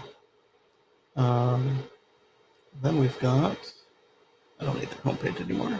We've got a recall. Where did it go? For our recall segment of the week. I wasn't even looking for it. It just popped out for us. We'll come across it when I see it again. We've got our friends at Porsche have done another edition of the Taycan. There's a black edition now with more power and longer driving range of 2026 model year. Black edition will be available in 4 and 4S models. Sport design package. The new model includes high gloss black exterior accents and on the window trims and mirrors, so it's chromeless, less chrome. All right, light strips. I want to know if it's got the max. It's got 105 kilowatt hour battery pack for longer driving range and more power. EPA estimated range of 318 miles, not bad. And on the European WLTP scale, they get 421 miles of range, or 679 kilometers. Interesting. Black models are loaded with added features, including lane change assist, surround view, active parking assist, 21-inch wheels, and center caps, including the full-color Porsche crest, and HD matrix headlights, and even puddle light projectors that show the Porsche logo when the doors are open. So this might actually be a good deal. When you look at like the base Porsche and you start adding any options to it, oof. So a bundle might be the way to go. I mean, it'll sound like a lot, but then you try to build one, the same options. You're like, oh, I'll buy the bundle. Well, if you run in the yacht set or the golf set and you've got that kind of, I think that would be the way to go. Yeah. I can't afford it, but Me if I neither. could, that'd be an option. A very good option, as you just pointed out. Yeah. I just searched NACS, and it doesn't appear that it has the NACS port, which is to tell me that they don't have it, because if they did, it would have been called out, right? Either that, or everybody just got it for 26 and it's assumed. I don't know. Rivian called theirs out, so that's why I always look. All right, so that's enough of the Porsche. And Blink Charging just threw a lifeline to EV Box Everon customers. Will they make the software? Do they not shut down the servers? As EV Box shut down its Everon business across Europe and North America, EV charging provider Blink Charging is stepping up to offer support. Nice. Blink is interesting because they were on death's door themselves, and then they started rescuing all these brands that were shutting down, which is kind of cool to see. EV Box's software arm Everon recently announced it's winding down operations. Alongside EV Box's AC charging business, that left a lot of charging station hosts and drivers wondering what comes next. Those are the ones that Blink especially comes up to save because there's money involved. But they keep helping out the home ones too. Offer advice, replacements, ongoing network management. Yeah, there's a hospital that this one was born at. They had a station of a brand that went out of business, and it just was there in my Blink app, and it was free. They had the option to pay, but it was free for me, so I picked it. That's cool to see. All right, so we talked about Livewire, right? There's some Livewire. Surprise unveil of 2 smaller, low-cost electric motorcycles. So that one looks like the... I really wanted the Veloci when I was in high school. It was an electric moped with nickel metal hydride batteries. And Futurazza says, troublemakers! What's up, Brian? Yeah, so the Livewire is going to be interesting to see how they do with this one. Company looked to HD Homecoming, a motorcycle festival in Milwaukee, to give a surprise unveiling of 2 new bikes. The bikes, which wear what looks to be smaller 12-inch tires and are barely 30 inches seat height, are smaller and nimbler than anything we've seen from them before. I was about to say it looks like a moped to me, and it sounds like it. But the distinction would be, the speeds, the power, and not having pedals. It doesn't mean they can't perform. They aren't some 30-something mopeds. See, confirmed with early testing shows performance figures of around 53 miles per hour and speeds of figures around 53 miles per hour speeds and 100 miles range at 53 miles per hour. That's not bad from the pair of removable batteries. There we go. That's a beautiful, beautiful bike. That's what I'm seeing is top speeds of 25, and the best ones are 48 volt with the range is around 50. Yeah. Brian says he's out So here. that's what I'm seeing is looking at is the 48 volt. Yeah. Removable battery pack, very important. And I appreciate Robert's comment about the DIY, but for me to make money, I make it on my overtime, which means I don't have time to do these projects. Right. It does mean I have time to just pay for it. Right. But that's what I'm looking at. 48 volts, 25 miles an hour, and I'm seeing around 50 miles of range for the fold. I'm talking strictly about the foldables. I want something that I can just throw in the back of the minivan. There you go. I could get any kind of bike or motorcycle in the minivan, but I want something small and compact. Yeah. So Brian's out there at Futurazza, out here at the Electrify Expo in Seattle yesterday.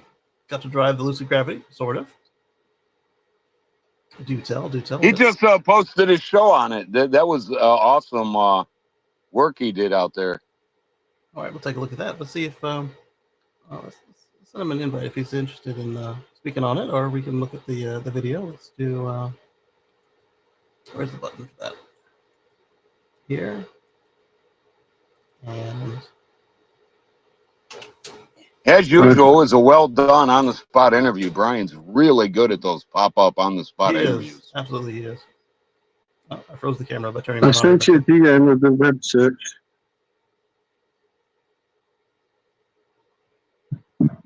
Thank you, Robert. After the show, we'll everybody will check them out.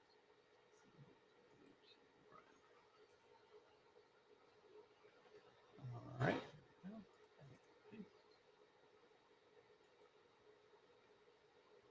There we go.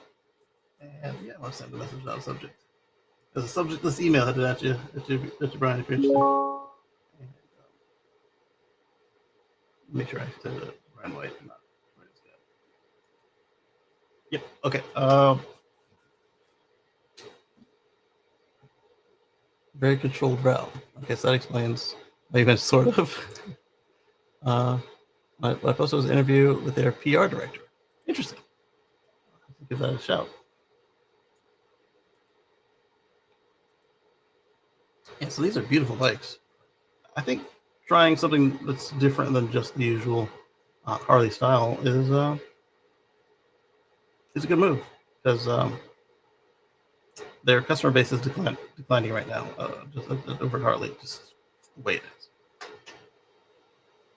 Vehicle review comes tomorrow. Oh, right. So tomorrow, head on over to Futurazza, check out the review of the Lucid Gravity. And so what is the next story I pulled out? Let's go to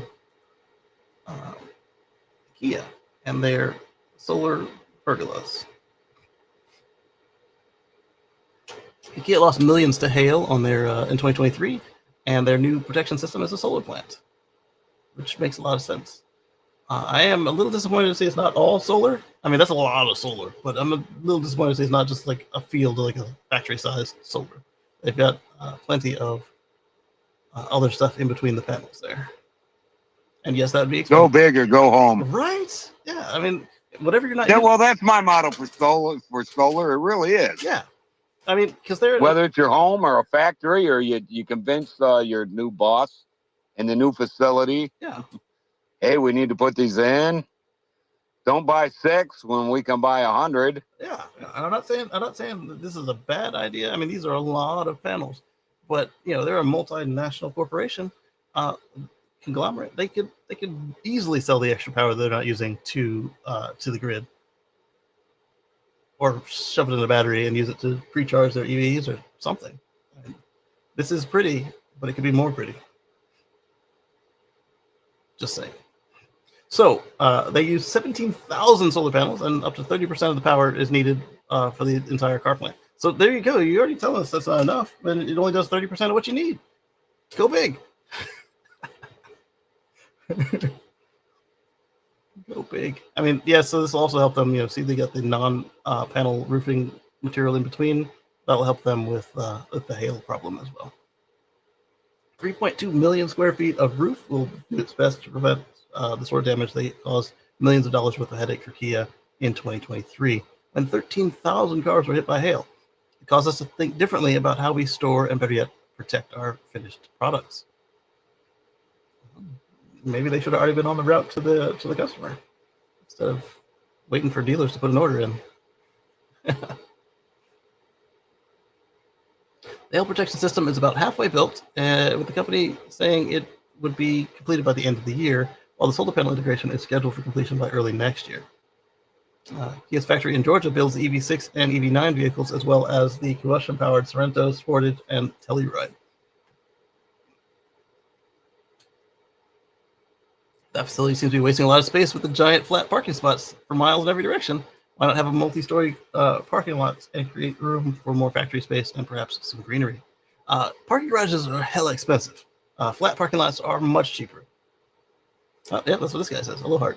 Probably cost. Building multi-level parking structures is going to be more expensive than the land occupied by a single-level parking slot. Yep.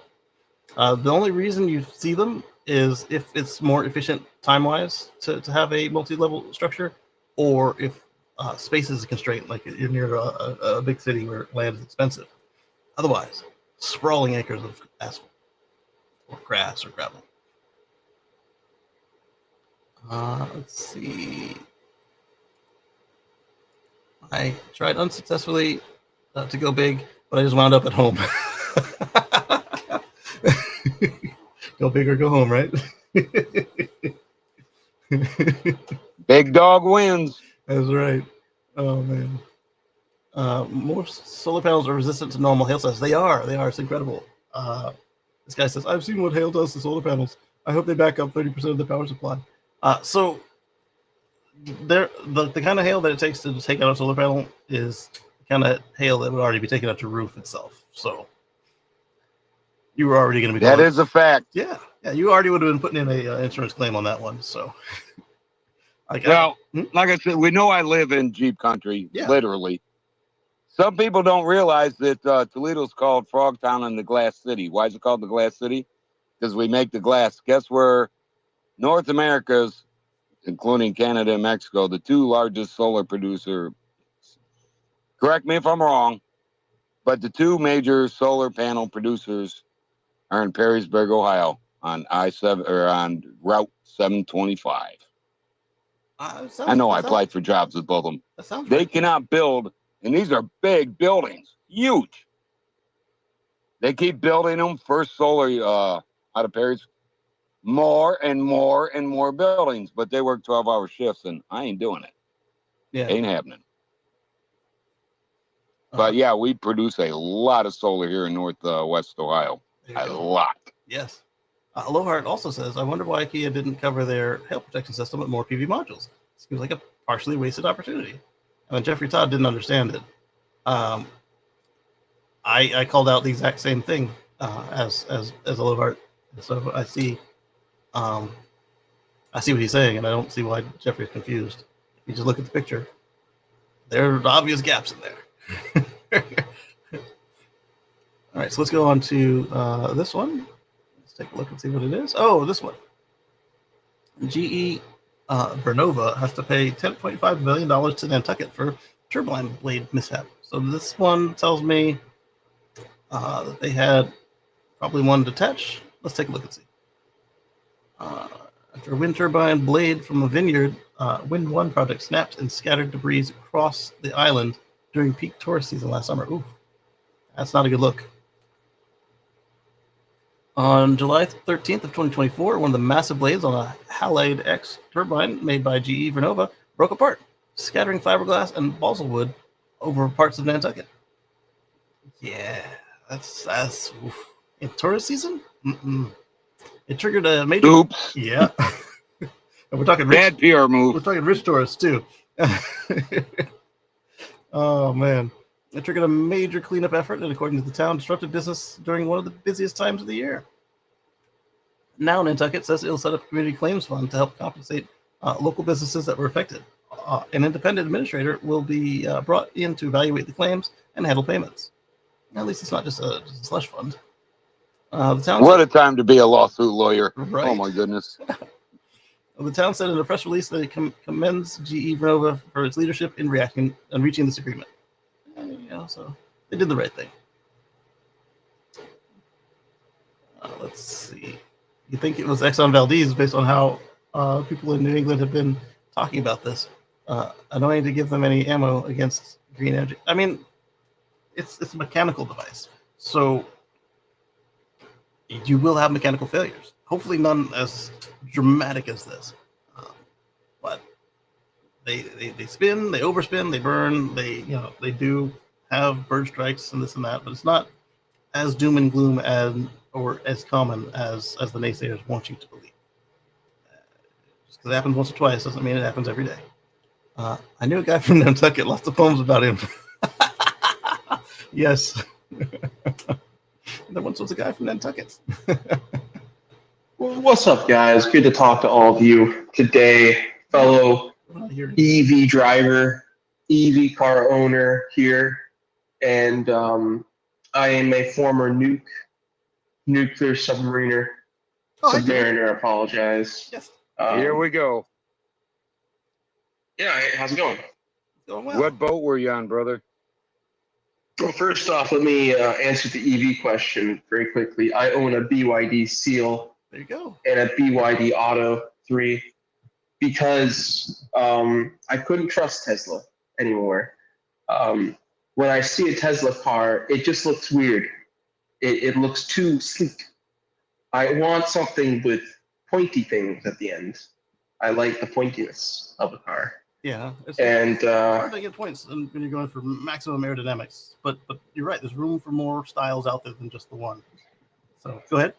well, have you seen the GWM tank? The GW. I have not. It's the name. it's a rip off of the G wagon. Oh, okay. Are you in Canada, Jimmy?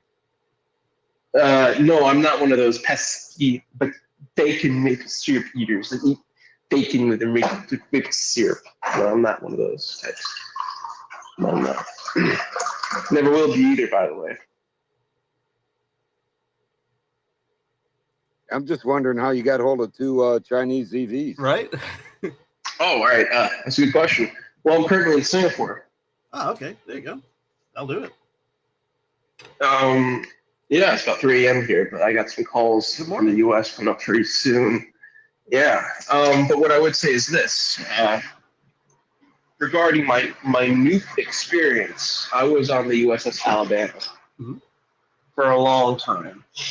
What happened was there was an incident. It's kind of top secret, but I'm willing to tell all y'all. Well, if it's top secret and it's not cleared yet, then let's keep it off. No, it's okay. It's okay. It's cleared now, apparently. Of a captain who was going to launch nukes at the Russians.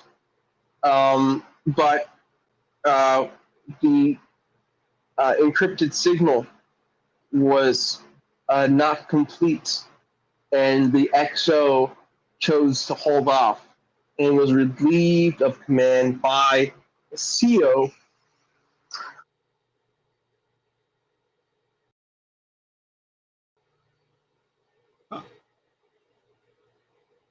I got muted there. That'd be me, the co-host. We don't need to do all that. Any particular reason why I was muted?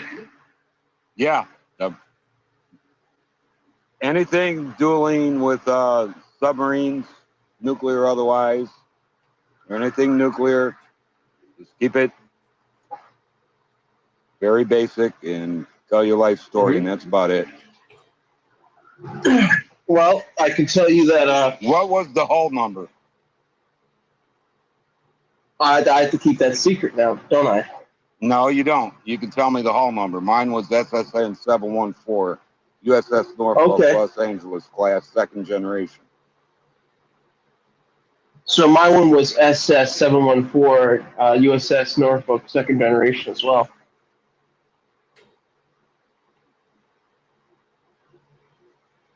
Where were you stationed?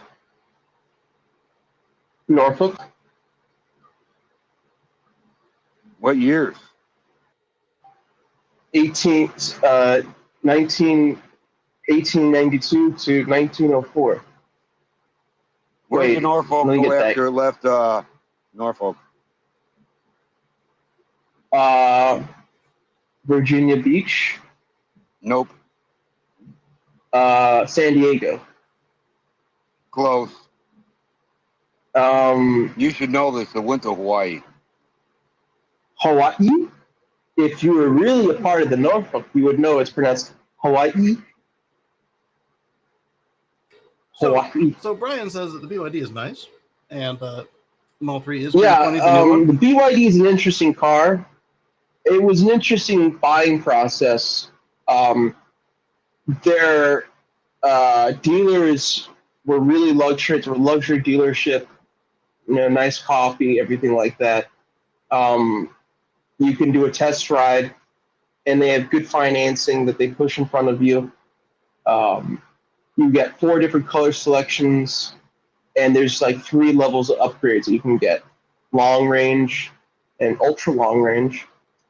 I got the long range, and there's 2 types of BYD seals, and there's 2 types of auto freeze.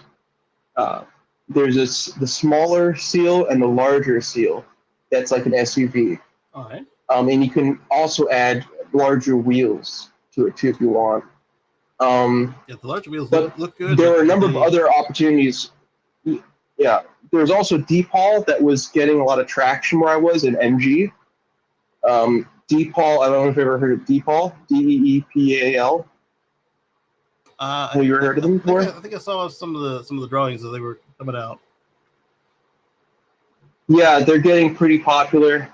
They have a large SUV version, and they also have a city car called the I forgot the name of it. It's called the Lumen. Yeah, it's called the Lumen. I don't know if you've ever heard of that one.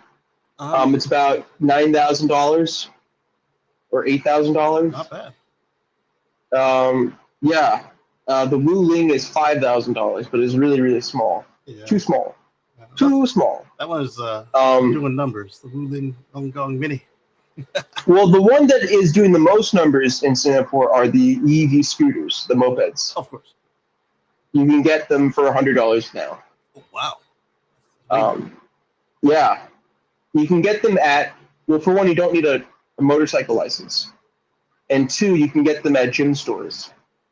At the gym? Like, hardware like a stores bike while they store. sell them. Yeah, yeah, it's $100. It's not small. It's a normal size moped.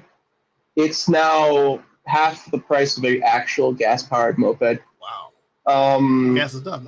Yeah, it's crazy. I saw there was a sale for the older generation models in a hardware store next to trampolines. Wow. And everyone was like thinking about buying one as they were walking out of the store. What's also interesting is in Singapore, there's Geely just arrived. Have you heard of Geely before? Yes. They own Volvo and Polestar. They opened up a dealership. Cool. Yeah, they opened up a dealership 2 months ago. Yeah. So they were showing off their models. They have quite a large number of SUV models, but they're kind of expensive. $50,000 and $40,000. Now, this I should say is Singapore, so I'm not including tax. Right. But that's the price it would be across Southeast Asia. But if you include Singapore tax, it's 3 times more expensive. Oh, is that because of the imports? Yeah, Singapore has a very large car tax, but you can buy the car and have it shipped to Thailand if you want to live there instead. Oh. And a lot of Singaporeans have a second house or whatever in Thailand. If they want to go golfing or things like that. Singapore people were showing up in Thailand downtown. That makes sense now. Yeah, so a house in Singapore would cost you $10 million US. A house in Thailand would cost you about $100,000 US. So pretty big difference. Easy decision to make. Yeah. Um, Brian says he also made a video. Yeah, on it's the a BYD Tech. small island. Yeah. I did try out MG as well. Mhm. I was, at a certain point, they all kind of feel the same. And this does not even include the European brands like Volvo and Toyota with the Toyota Cross.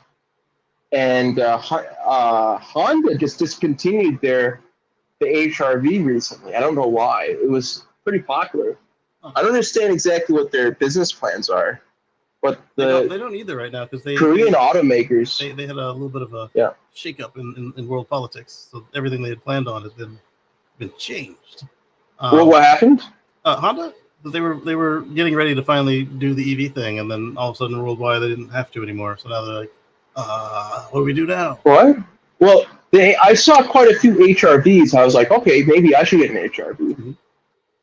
And then I typed it in online. I found that they're discontinuing it. Mm-hmm. I was like, wow, that just seems like a weird thing. HRV? HRV is their version of the. It's a hybrid SUV. CHR, I believe. CCR. Sorry to interrupt, but if I don't know, I ask. Like a Honda Fit SUV. Yeah, it's a beautiful car, but they're discontinuing it. Yeah. It's a hybrid, CRV, and not too expensive compared to everything else. other hybrids, Yeah. but it's finished. So I was quite surprised by that. That And is I'm weird. also seeing now They were Toyota pushing is for more hybrids with their Yeah. new restructuring. They're like, let's do more hybrids. It's weird they would cancel the hybrid. I don't understand what their game plan is, because I went to the Honda dealership where I bought the BYD, Mhm. and they just told me straight out, it's like, hey, don't buy any of our cars right now if they're EV or hybrids. We're discontinuing a lot of them. Wow. But if you want to buy a truck, we got some trucks. Huh. Want a truck? I was like, Not in I'm good.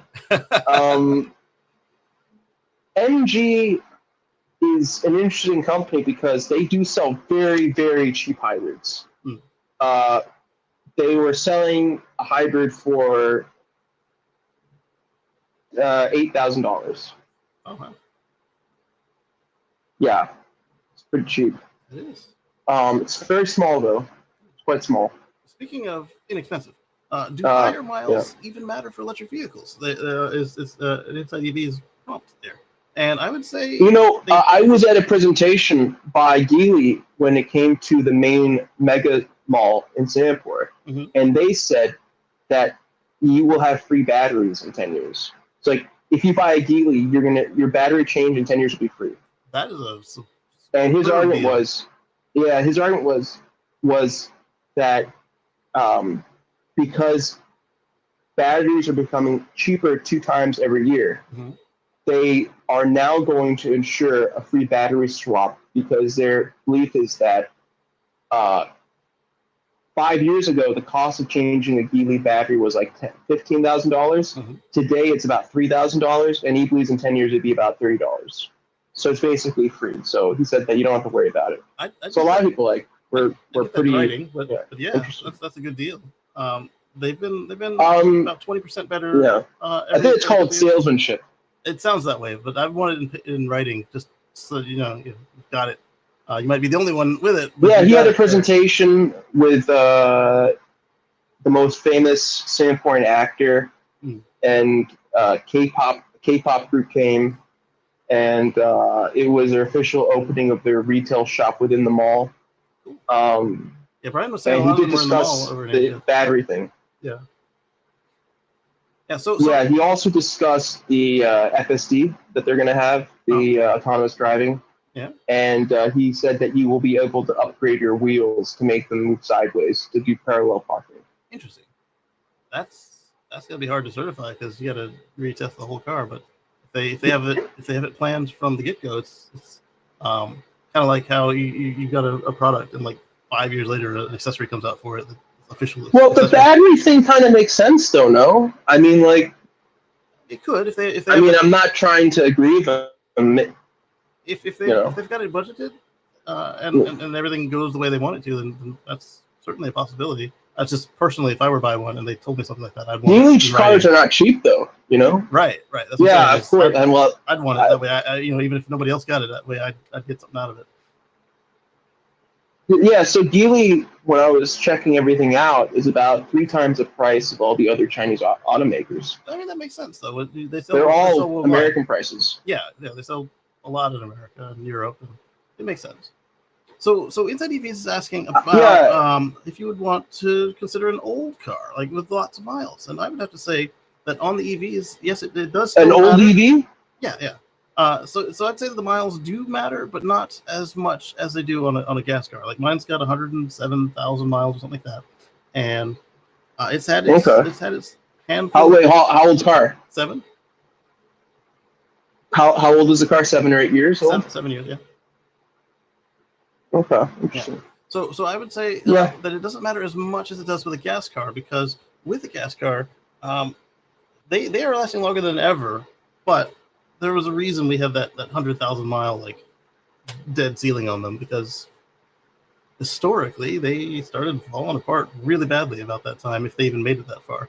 And then as they got better, that started to be where they would go. Well, so I asked him about that. I said, what happens if in 6 years Geely goes bankrupt? Right. And I have no service. And he said, well, even if it's an old car and you can easily get it repaired cheaply from a third party. Yeah. Like if you look our batteries are used across different platforms. So we're going to have you're going to have a partnership with other companies that can replace the battery easily. Yeah, that's the beauty of these right now is as much as people say I want to work on it myself. I know the wrenches and this and that. Well, that actually is starting to become true also for the EVs. You'll need different tools than you needed to be a grease monkey, but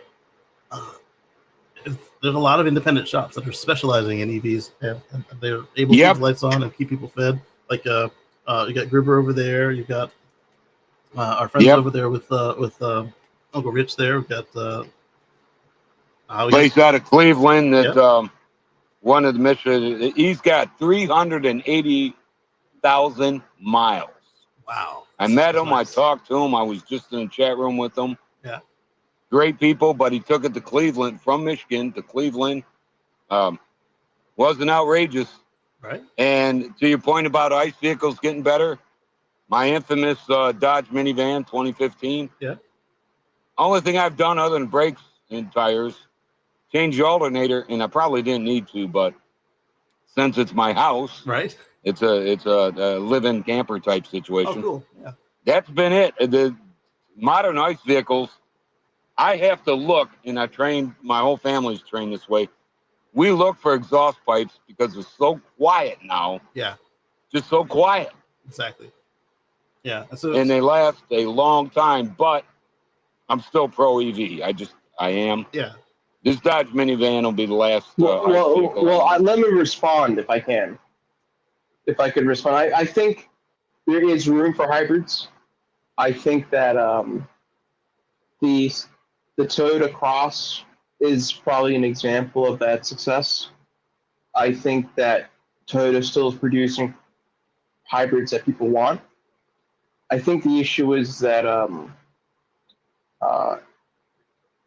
for as long as you need range, hybrids will always be the best solution, in my opinion. And you must also figure in, if batteries get really cheap, what actually that would help hybrids more than anything else, right?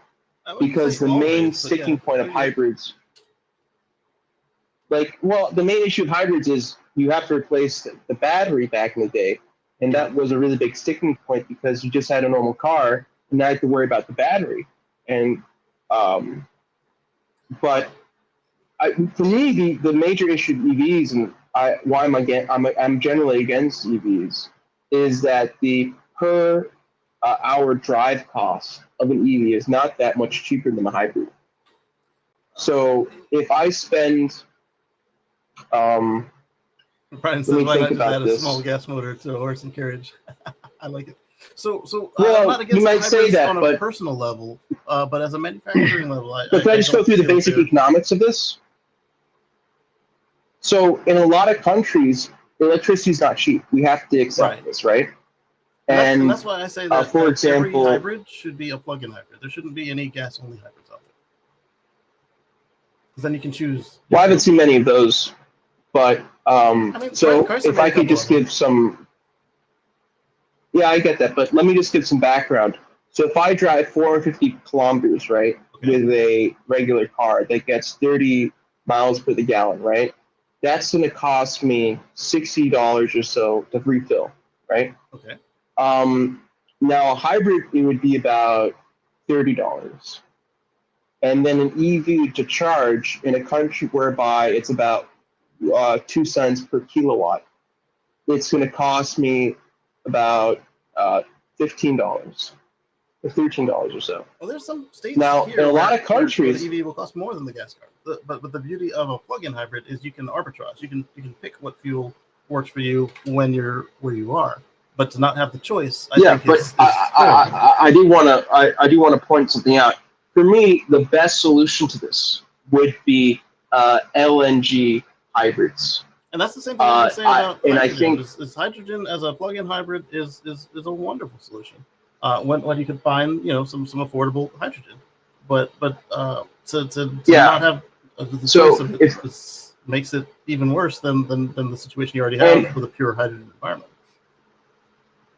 So I would like to make a few points to this. First off, point number one, and this is a very important point. LNG costs about about 30% of what. So, Petrol.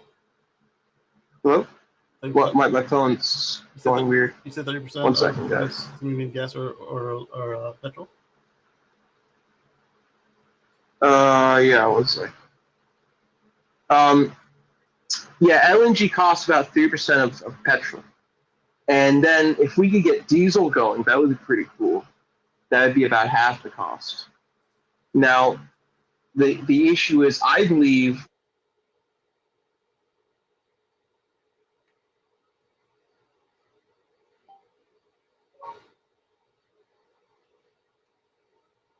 I don't know what happened to his phone, but so I would say that the high mileage EVs, there is still concern with them, even though the car is heavier and the LNG tanks are quite large. All right, Brian's calculating the math. $13 really cheap, kilowatt hour would get you, and as the technology for LNG gets better, so maybe 2,000 miles. You could probably fit that is them into a smaller space. And that would give you a lot of range, a lot of flexibility, and in a lot of countries, LNG is just so much, in my opinion, it's going to be so much cheaper than oil. In the next 50 years, LNG will probably be about a tenth of the cost of oil. Well, I don't know that it's going to get cheaper than it is now as people are transitioning away from fossil gases. But I think that if you're going to make a hybrid, it needs to be a plug-in hybrid, and you need a choice of engines. Whatever the manufacturer already sells, make it an option. Brian is saying that 2 cents a kilowatt hour would get you 650 kilowatt hours, about 2,000 miles in most EVs.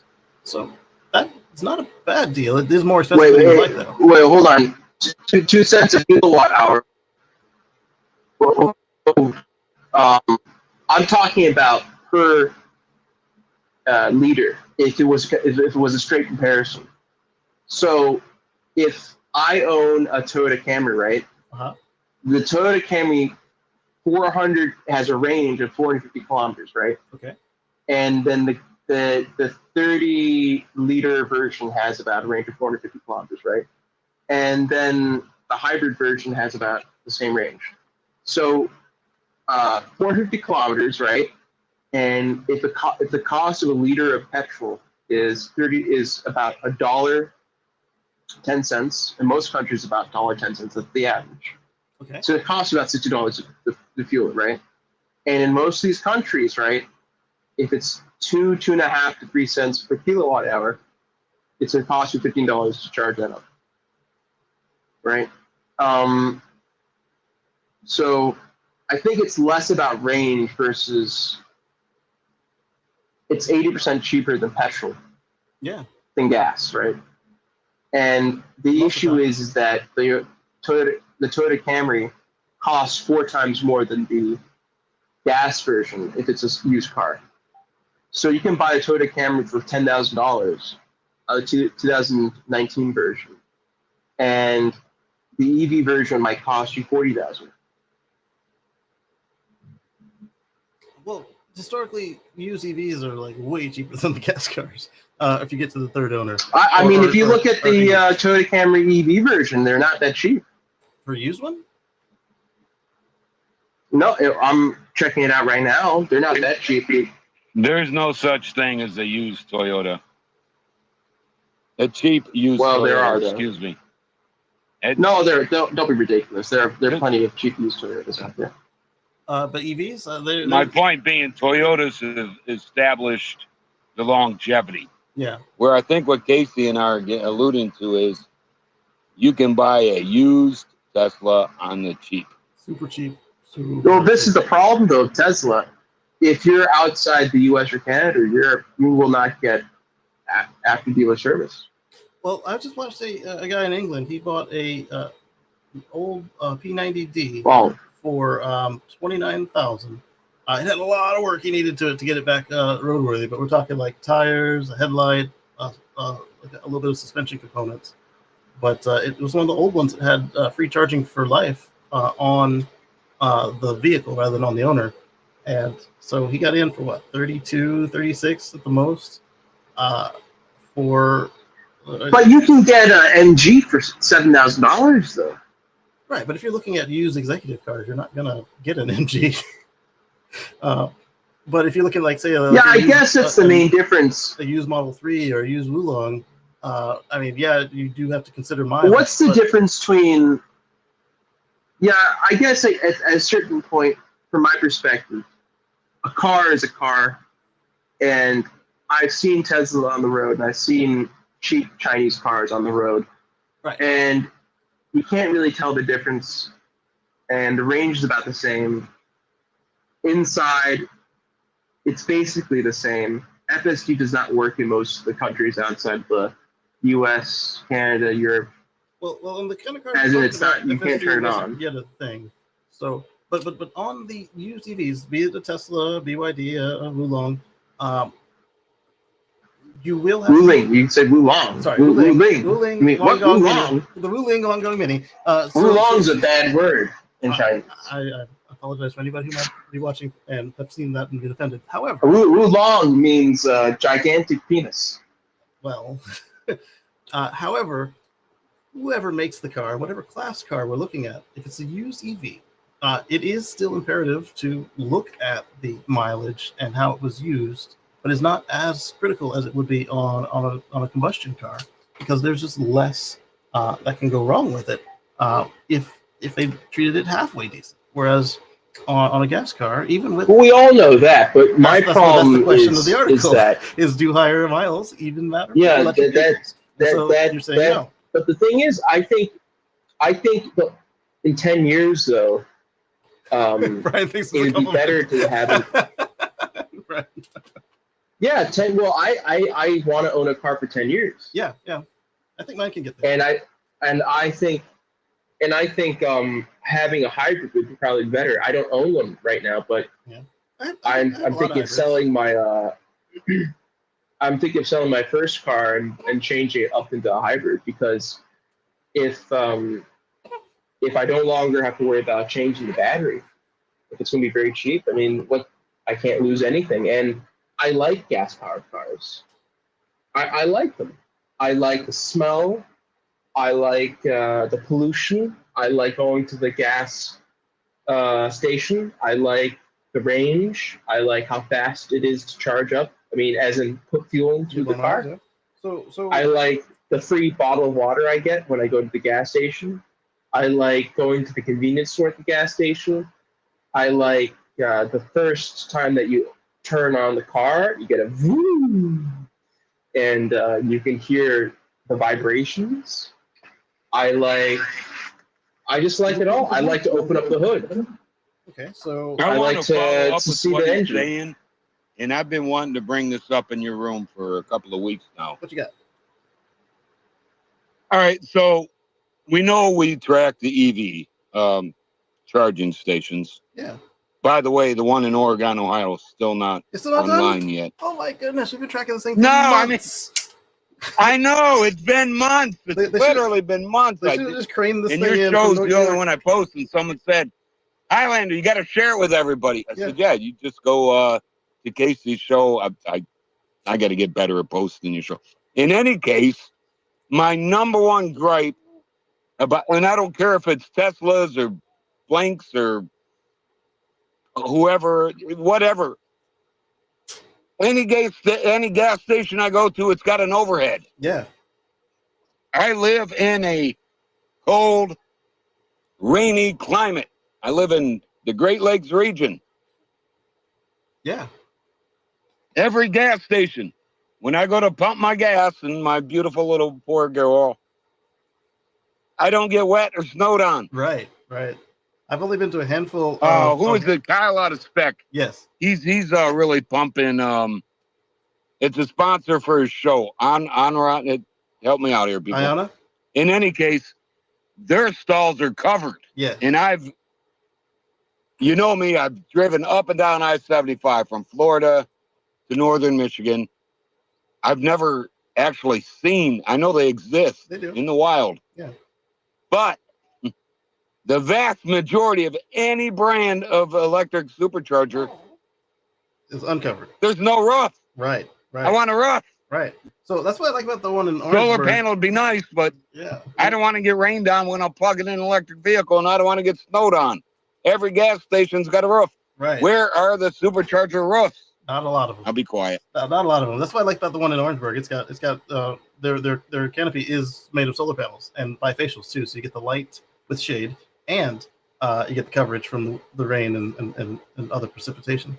Now, everything that you mentioned, the EV charging stations that are attached to a business can do all of that except for the pollution. I'm not sure why you're into that, but like it sounds like Dodge would be a good choice for you if you were in the States, because the Dodge ones give you a lot of that muscle visceralness that you get on a gas car. When you start up the charger, it's got noises, and when you push the lightning pedal, it makes different noises. Audi actually was, for a while, they had hired a symphony composer to make their vehicles sound and feel better as they were accelerating.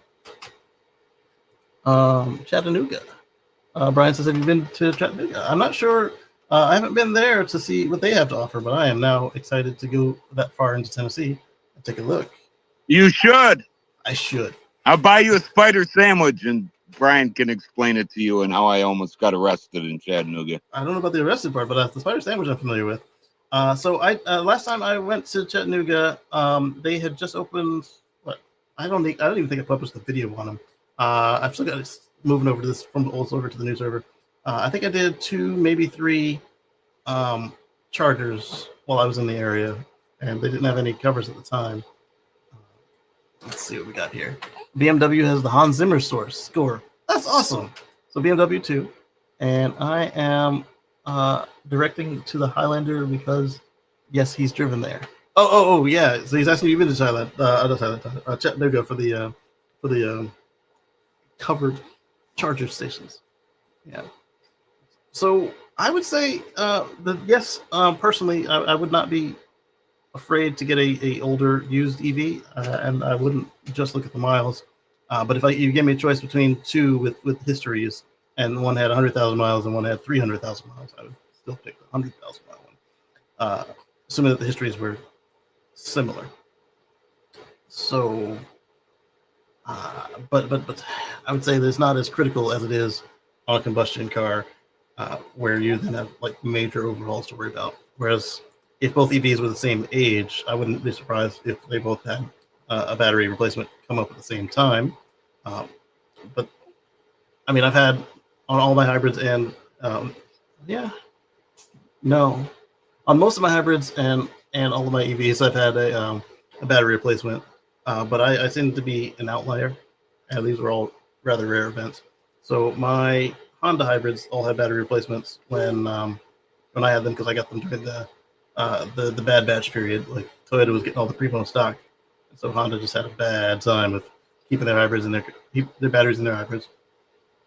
My Volts both. I think we can all agree, Mr. Green, that in 2 years from now, the batteries are such a non-issue. Yeah, then it is better in 2 years. Yeah, 100% education. Yeah.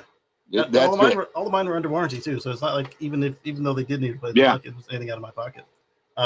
The United States and Canada, correct me if I'm wrong, you're going to sell an EV, it's got to have an 8-year battery warranty. Right, it's the law. It has 8 years. So if you keep your cars for longer than 8 years, then you can start to worry about it. The Volts had the batteries out of the car, but they never did get replaced. The Teslas each had a battery replacement, and it wasn't the battery in either case. It was just like the support equipment. So on the S, we're not entirely sure what it was, but I think it was the same as it was on the X, because the symptoms were the same, except for the leaving me on a trip part. That was fun. So on the like I just said, I was sorry to interrupt, but so I was just commenting on Brian White's show, aka Futuraza, folks. If you want to visit Brian, definitely, he does an outstanding job of being unbiased. He does. He covers everybody. Yes, he does own Teslas, but he's very neutral. Does great on the fly, and blah blah blah. But the point being that one of the folks I met had that $380,000. I mentioned it earlier in the show, but Jimmy wasn't here. Met a guy with 380,000 on his Model S Plaid. Yeah. Beautiful wife, great. The guy with the folding bike. And the only thing he had to change out was like a power module that he had to go to Cleveland for. So, Right. And that one's got way more advanced tech than my battery. My battery is 8-year-old Yeah. tech.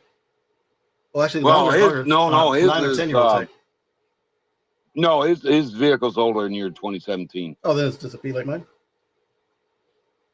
That Model S Plaid of his is old as dirt, but he takes such good care of it. Yeah. Say he's got 380,000 miles on it. Yeah. And they're not hard to take care of. They tell you when they want something. So. Yeah.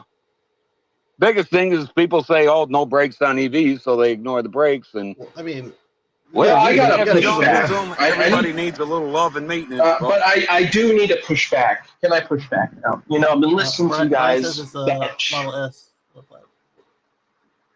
Watch the language. You've been listening to us do what? Yeah, I need to push back. I gotta push back. What's your complaint? And Go for it. What We're I'm listening. seeing.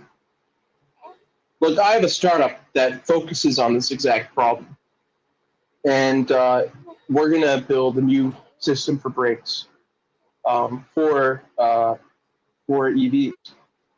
And the way we're doing this is we're using electromagnetism. And so in the future, you're going to have new types of brakes. A lot of startups are focusing on this. Currently, brakes are very pollutive. Basically, if you don't know how they work today, a soft rubber brake pad will stick to the tire, and the etchings of that tire are very bad for you. Will float into the air, and that's how brakes work today. Well, on the vehicles here, we have a softer metal against a harder metal, so we'll have like a steel and a different Still bad, combination of though. steel. And yeah, it does leave So shavings. the etchings go in the air. Yeah, it does leave shavings, and then the rubber is nothing we can do anything about yet because that's from the tires. And So the way that we're doing it is we're using explosives. well, that doesn't sound very sustainable.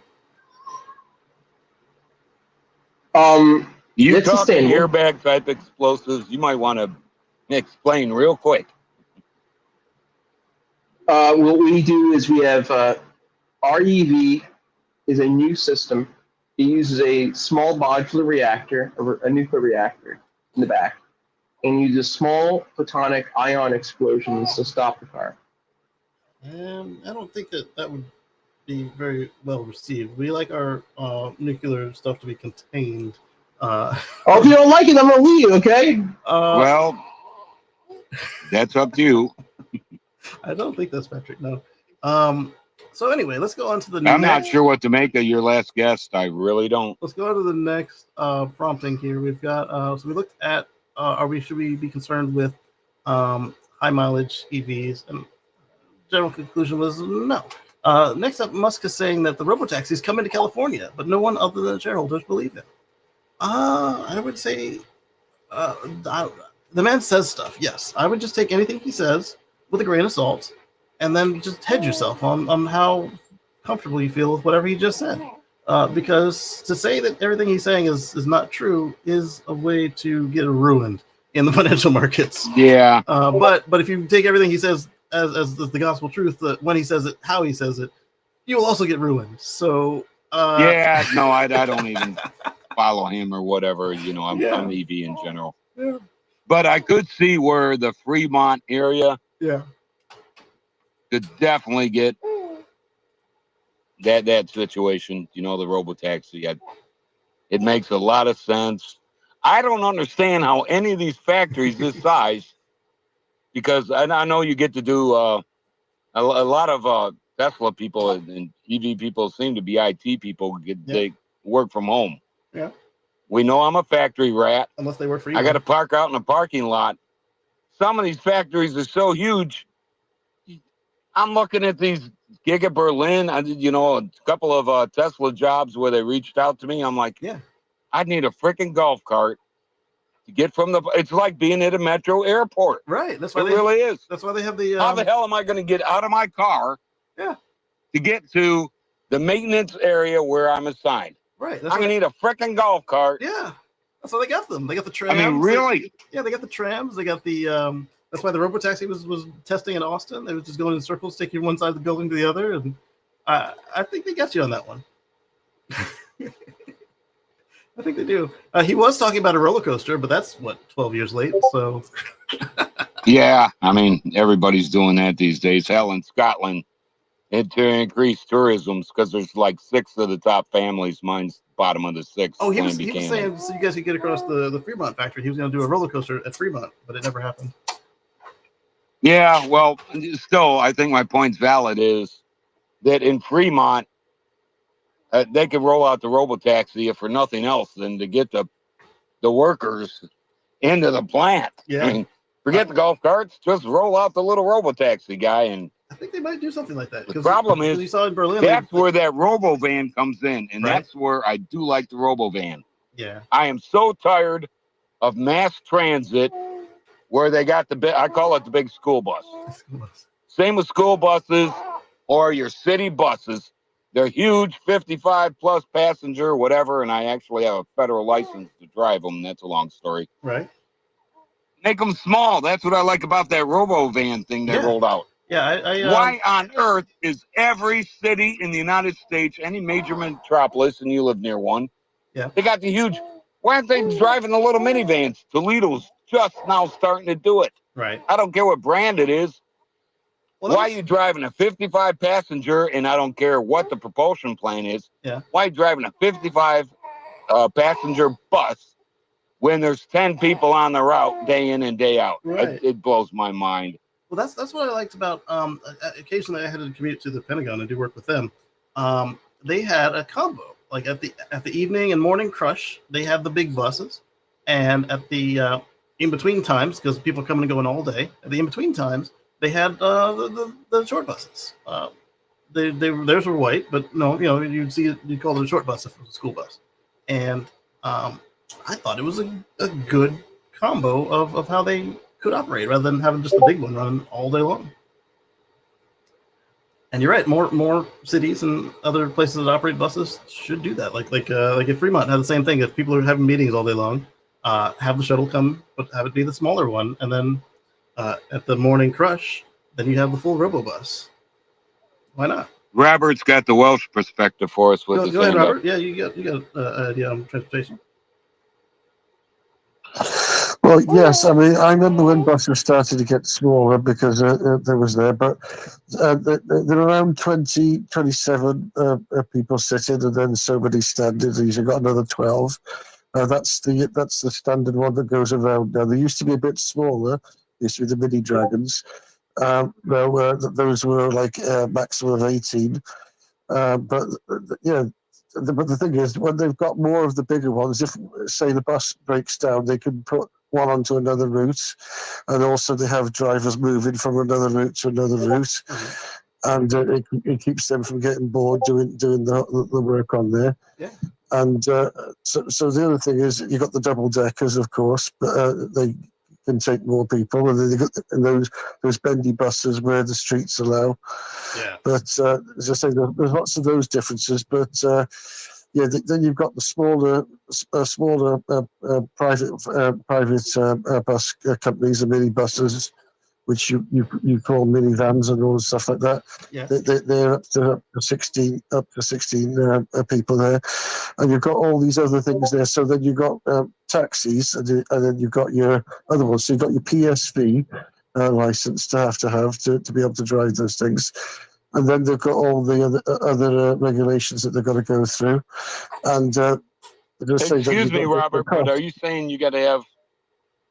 So if you have a minivan, but you're driving it commercially as a taxi, you have to have a minivan. Yeah, everyone that carries a paid person, they have to have a PSV license. And if so that's a taxi license. Yeah. Okay. You have to have that. You have to have that, and then you have to have your badge on top of that if you're a taxi. So you have to apply for that and pay for that. So that goes to the local government and. Yeah, and there's all of those things that come into it, and the cost, all these costs that they've got to make to do all these things, to pay for everything, and the margins are within that. But yeah, the smaller ones were taken over by those, and then I can see they have lots of them just sitting around doing nothing because they can't afford. The drivers aren't making enough money to make ends meet just doing that. Yeah. So they have to do Deliveroo and any other job that comes their way as well, because they literally can't make ends meet just being a taxi driver. They have to have more than one income. So these people are working 80 hours a week or more just to get by, and you see them so tired. Yeah. And I say, it depends if they own the car or if it's a jockey car, which is owned by the company, just like the other ones. Yeah, that's really changed the economics. Yeah, that you could just drive a taxi as a career and provide for a family. Yeah, just driving the car. I mean, a lot of people have quit, and it's gone. You have to wait now twice as much or even 3 times longer for a taxi, and the cost has gone up dramatically. The buses, you've got your buses, but even some of those routes have been cancelled. And then you've got the trains, and we know about the shortfall with the trains with the government. But yeah, as I say, there is a big thing on the profit margins and all these things. It's all tightened down on all these things. Yeah. So I mean, when the margins come back the other way, as you say, if the EVs are going to be cheaper, then they could get there. But it's the initial thing of getting the things to bring the cost down for people to actually make money. Even the robo-taxi needs to make money on their investment as a business. Otherwise, they're not making anything. They got their maintenance, they got their fuel, they got the recoup their investment. You're right. Yeah. Yeah. I mean, hey, Robert, I got one for you. Because you're in the area and you're old enough. I love the way Scotland used to handle it. Because there's only 3 cities in Scotland of any proportion. And outside of Edinburgh, Stirling, and so forth, it's very rural. So Scotland used to have the coolest thing in the world. The Scottish mail service, you're just walking down the road and they're almost all one lane. For anybody who's never been over to Scotland, I'll tell you what. You want the tiniest car ever made in the world. You really do. And Robert's probably laughing his butt off because he knows what I'm talking about. What's that? But the Scottish mail service would pick you up for free. Oh, nice. They're already on their route. Taxes have already been paid 20 times over. Now they charge a couple of bucks, but last I checked, it's been about 5 years. The mail truck's going by. Yeah, hitch a ride. Nice. I thought that was, but it's so Scottish because yeah, which is very. Well, I mean, that's the good old days, and I wish I was in that way around things. But yeah. My mum used to drive one of those red vans, and the Renault 4, yeah. and we've just raised our stamp to 79 cents a forever stamp. I was also looking at when I went up to the talking to the other people that were charging and about the different prices that they're paying in the public charges between £1.80 and some of the other ones were cheaper or more. And so I mean, I was asking them how they were doing on the things when I put up those pictures before, if you saw them or not. I tried to get into space, but I've had issues with things. But I went to those EV stations that had opened up, and I was looking and asking them how they were getting along, and had a nice chat with them, and just seeing how they were doing with things. But I think we're still early days in all these things yet. But I think it's just to look positive for the future for these things, and hopefully they get better. Yeah. As I say, but as I say, I'm in the middle of this heat wave at the moment, so I bought this humidifier thing, but it doesn't seem to be working properly. But as I say, That electric cars. I wish I had aircon. Many of the things we wish we all had, like Yes. that, like the solar panels on the roof. Robert, Yes. Robert, did you buy that humidifier at Greg's? Greg's? No, I bought it. I went to a place inside of a supermarket. Another one, Merge. Some Okay. people call it Argos. Other people call it Argus. I bought it inside there. I walked in there, and they were able to pull it out quickly and get it. But just my luck, things are not right. It's like when I bought something else the other day. I was I'll tell you this one. I bought 2 hard drives to replace the other computer, Okay. and I got them there, and I started to look at them. I thought, hang on. And I looked at it again, and I thought, no, there's only 2 screws on each side. Now, the old hard drive has got 6. 3 on it. Yeah.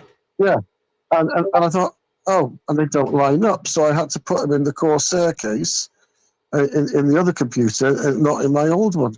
So that one still needs to have the other ones put in. I thought, of all the things that could happen, I thought when he dropped it on the floor that it would be broken. When the FedEx man dropped it on the floor, Oh, and wow. oh, great. Oh no. Yeah, we just chucked it against the door and left. He goes, a good day. And I'm like, yeah, that was a good day. There's You an old banged it on the adage door. that you don't want to put fragile on it, but at the same time, if you don't put fragile on it, they'll say, "Why did you say it was fragile? How are you supposed to I know?" will say it got from China quickly. Fragile. Oh wow, is that for me? Yeah. Fragile with the lamp and the leg. It's frozen. Fragile. Yeah. You'll get the movie reference or you won't. Moto made me a slushie of my cranberry juice. Thank you.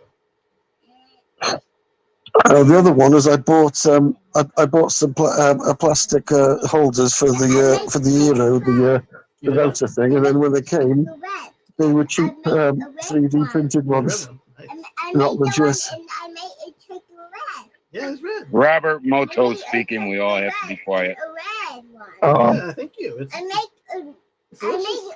make a black. I make a brown and a red. brown and red. What's the brown? Chocolate milk? So you made a milkshake. A frozen milkshake. Oh, quiet? That one. Oh, okay. Cool. Neato. Thank you. Okay, so Panasonic is reportedly delaying their ramp at the U.S. battery factory due to low Tesla demand. Oh, you want to play with Microsoft? All right, here you go. All right, girls, have fun. Moderator in training, folks. Yeah, she said I'm hogging her sister. This is a recorded space, and there's an awful lot of people that watch this afterwards. I found that out real fast. Wow. The insinuation by the article is that Tesla has demand issues, but what I think is happening is Panasonic is having demand issues from Tesla, because what I would speculate is that Tesla's 4680 program is ramping up as they told us it is, and so that means they're ordering slightly less of the 2170s and 18650s, perhaps, for the other programs like the Tesla Energy is now using LFPs, so they don't necessarily need round packs from Panasonic. Although they are opening up a facility that appears to be making round cells on their own that they bought from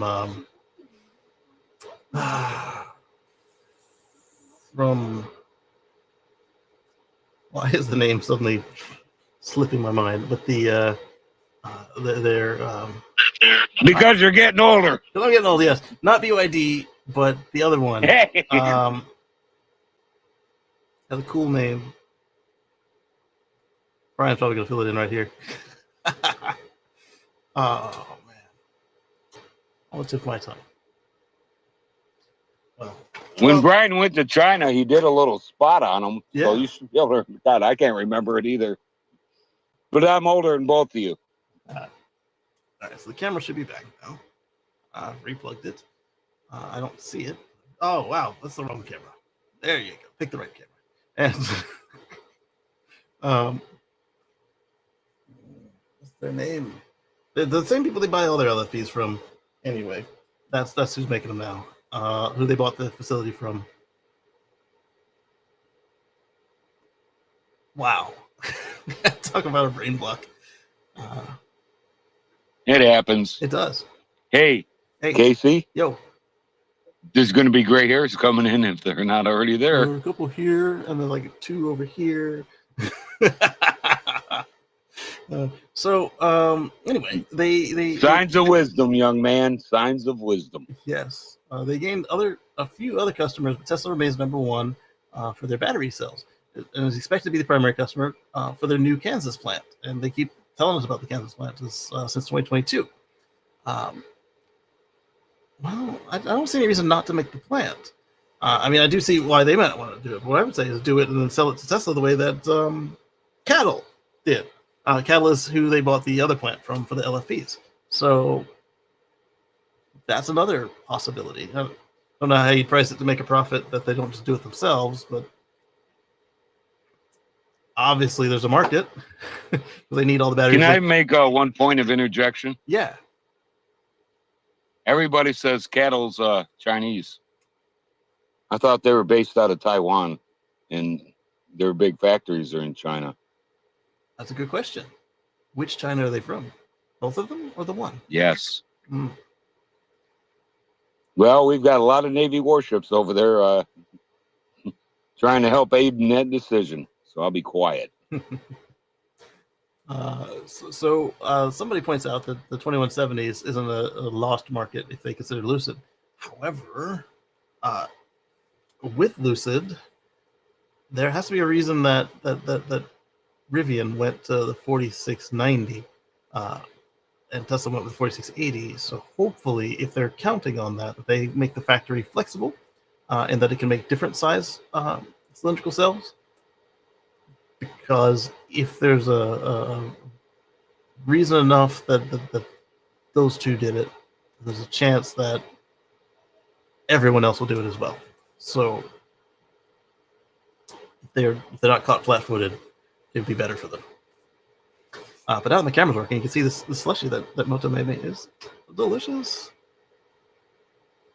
It's a little bitter because it's made of pure cranberry juice, but it's got the right texture. All right, so so the 4680s, 2170s, 18650s. 18650s will be not necessarily. The laptops are using flat cells now, and like the vapes and stuff, they've gone to what 2170s as well, right? So the 18650 might not be like the de facto cell anymore. Hopefully, it's a flexible factory. LFP equipment is from Cattle. Yes, that's right.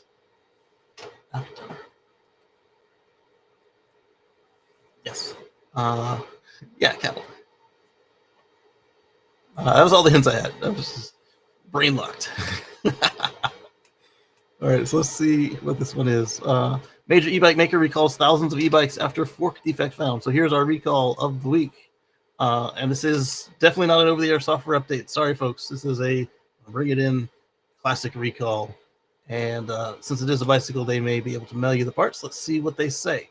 Giant Bicycle, a leading force in the bicycle industry, has issued a safety recall for thousands of its e-bikes due to a potentially dangerous defect that could cause the front fork to break.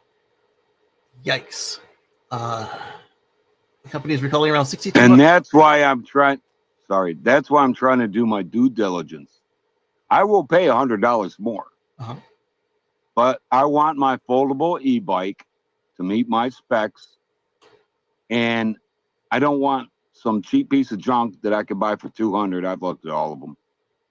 Yeah. I want to know it's going to be reputable. I don't want to have to deal with taking it into a dealership that doesn't exist. Right. I just want it to work. And I'll pay a little extra. Yeah. Or that they allow your local shop to do the work and they just reimburse them. That's fine too, if they don't have dealers. Yeah, no, that's a good point. I remember taking my bike in when I lived down in Metro Dayton, Ohio. Big military area, by the way. Big. And finding a good, reputable bike shop, and I stuck with them, whether it was, mainly it was tires, but there's no doubt in my mind by now they are definitely branched in. That's a good point. I hadn't thought about that. Yeah. Maybe what I need to do, since I got more spare time than anything for the next week and a half, is go to my local bike shop. Yeah, and they'll know what they see lots of repairs on, and if the repairs Yeah. are simple. They'll also know Or whether they even service any EV bikes and which contracts they have. Yeah. Damn. See, that's why I show up for free. Right. There's also the possibility that there's a with the right to repair stuff. There'll be places that are discount. No discount. Discounts, yes. But with the right to repair stuff, yeah. Some of them will allow your local shop to do it, and some of them are anti right to repair, so they will fight your local shop if they're not on the dealer network. So that's another good thing to find out before you get it. Yeah. Yeah. Right. To me, $800 is a lot of money. I know we did. It is. You and I both deal with a lot of multimillionaires. We just do. That's life. It is. But for me, $800 is a lot of money. I want to make a prudent investment. Yeah. I'll buy a lot of groceries. So I did miss one a couple weeks ago, and I'm sorry I wasn't near my notebook when I heard I didn't see it. I heard it. The recall. There was a folding e-bike that the folding section had the same situation as these forks here, where they could fail. And you're right, it was probably a budget one, but I don't know that for a fact. But this reminds me, I need to be more diligent. Can you DM that to me so I know which one to stay away from? The one that folded in the middle? It was on like audio. No, the one with the major safety issue. Well, it was just like the bolt they used to keep it open when it was unfolded was not the right one that they had specified. So oh Jesus, I fixed that in 10 minutes. I'm not worried about that kind of crap. Yeah. I want to know the battery's going to blow up or the battery won't recharge. Oh no, it was the bolt. And is the hub motor really a good hub motor or not? I mean, that's a good question. Let's face it, all three of us in the room know how to fix things. Yeah, more or less. Yeah. So the Consumer Product Safety Commission said that the affected bikes have a front fork that may crack and break during use, posing a crash safety hazard to others, to the riders. So far, Giant has only received 4 reports of forks breaking, thankfully with no injuries. Okay, I was about to say only 4, but only 4 with no injuries is yes, only. The failure is serious enough to prompt the company to initiate a full recall of the impacted models. So hopefully what they'll do is just like mail you new forks, and you can get them put on yourself. The recall involves the Momentum Vita E+, sold from September of 19 through May of 25, and between $2,500 and $3,200. These bikes come in color options: metallic red, pearl white, and navy metallic blue, and metallic green, indigo blue. Like, is only these colors affected? Why are we going through their options? That's a lot of colors. The e-bike produced in 2 frame configurations, in mid-step and low-step. Both configurations were available in small, medium, and large sizes. There's a unique serial number for each bike that is stamped into the frame on the outer side of the left rear dropout, and on a printed sticker on the bike's down tube, which can be used to identify if the bike is affected by the recall notice. According to the notice, to determine whether a Momentum Vita E+ bike is included in this recall, consumers should look at the 3rd character of the bike's serial number. Bikes with a serial number that has the 3rd character of H as in hotel, J as in Juliet, or K as in kilo are all included in this recall and must have their forks replaced free of charge. I like that. Free of charge. You deal with the military. Bikes. Yeah, no, those of us who know, I can tell by what you just said. I'm also a devil pup. So bikes with a serial number which begin with the 3rd letter G as in golf require additional visual inspection by Giant Bicycle dealer to determine the fork status. So it sounds like G is going to be maybe it needs replacement, but if you're H, J, or K, it requires a replacement. So G might have been when the material change happened or the process change happened, and then it just ran on for years before they realized they screwed up royally.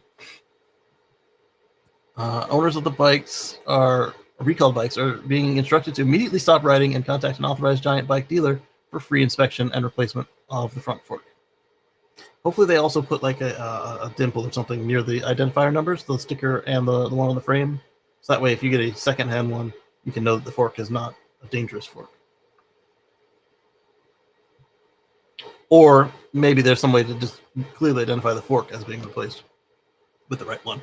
See, this sounds sad because it sounds like this company, and I haven't researched them yet. It's recorded. I'll go back and do that. It sounds like they're a serious player. Yeah. The mere fact that they're stamping serial numbers the way you would a VIN on a car Exactly. tells me they're a serious player. Yeah, everybody can slap a RFD sticker on it. Yeah. But that says they're a serious player. Yeah. Like I say, I know what I want. I'm just looking, and I appreciate you bringing up these issues. But you brought up something I never would have thought of. What's that? Go to my damn go to your local bike shop. I've got 1.5 weeks before I start work up in Michigan. There you go. Use the time. Go to the bike shops. That's right. They're there. So it underscores the importance of rigorous component testing, especially as electric bicycles gain popularity and see increased everyday use. Yeah, I agree. And I like that they are doing the right thing and they didn't have to get fought over it, because without injuries, thankfully, you would want them to start looking by that point, and they didn't just start looking, they saw it, which is good. Bikes with front and or rear suspension and bigger tires have reduced impact forces on the frame. Wheels, forks, and mounting points for heavy batteries. Something to consider. Oh, because he's talking about consider a fat tire bike. But while you have softer impacts, you do have a heavier bike. So you kind of lose out on efficiency. And when you get into pedal mode, you got to pedal them big tires. Good point. It's not sheer weight that generally breaks things. It's the high shock load of a sudden impact. Yeah, that's the other point. Is with a bigger tire, you can spread it out more. I've never seen things like suspension, seat posts, or handlebar stems marketed like that, though it's undoubtedly another benefit. Good point. I would think that a straight fork rather than an angled one would be better to absorb loads without creating bending stress. Well, it's going to depend on how it's engineered, isn't it? I want a couple giant bikes, but they seem like normal size to me. Oh, is that Brian there? Douglas. So the name of the company is Giant Bikes, but he bought the regular sized ones. And this guy, Steve, says, forking bad news. You said Brian. Are you talking about Brian White? Yes. It's the brand of humor he has. I'm going to DM him and see what the hell he's got to say about what I should buy. That's a good point, too. He might have come across some folks. Yeah, I mean, get the opinions of people you know and trust. That's right. All right, so we finished our bike recall and Panasonic. I guess all stuff is electric. Trump nominates a Tesla critic to lead NHTSA. That was for me for later. I will move on. I don't do politics here on purpose. First Solar has tapped the quantum dots to supercharge its solar panels. So I didn't read the article on this one clearly, but the reason I picked it is I am not always, but I am frequently saying that solar panels are flat panel TVs in reverse. And why not try something that works on the flat panel TV of quantum dots? So quantum dots. And it's a one-time investment. Yeah, exactly. Wipe the snow or pollen off. Other than that, that's it. That's right. For about it's not like a windmill, and I like the electric windmills, but solar panels are easy. Exactly. For about 20, 30, 40 years. That's right. The ones that Carter put on the White House and Reagan ripped off the White House are still operating on a university. I was just going to say that. Oh, my God. You read my mind. Oh, that. I wanted to stay away from politics, but, and you know, President Carter was a former nuclear submariner. Yes, he was. He went into a boiling down. I was about to say that he was peeing nukes for a week. Nuclear reactor. Oh, dude, you and I, you got to make it to Chattanooga. We'll meet halfway. All right. We'll do. Oh, my God. Yeah, you know what you're talking about, and you already know I do, but hey. Yes. Cars I help, boats not so much. No, he's not talking about the boats here, he's talking about the bike, unless that was a typo. The boats, he was hoping that they would be just less smelly and less all that overall, but the bikes, he's imminently looking to purchase a bicycle. But yeah, so the ones that Carter put on there, they got moved. And so when the university said, all right, they've been on long enough, they've probably, they'd reached their 30 years, it's time to replace them, blah, blah, blah.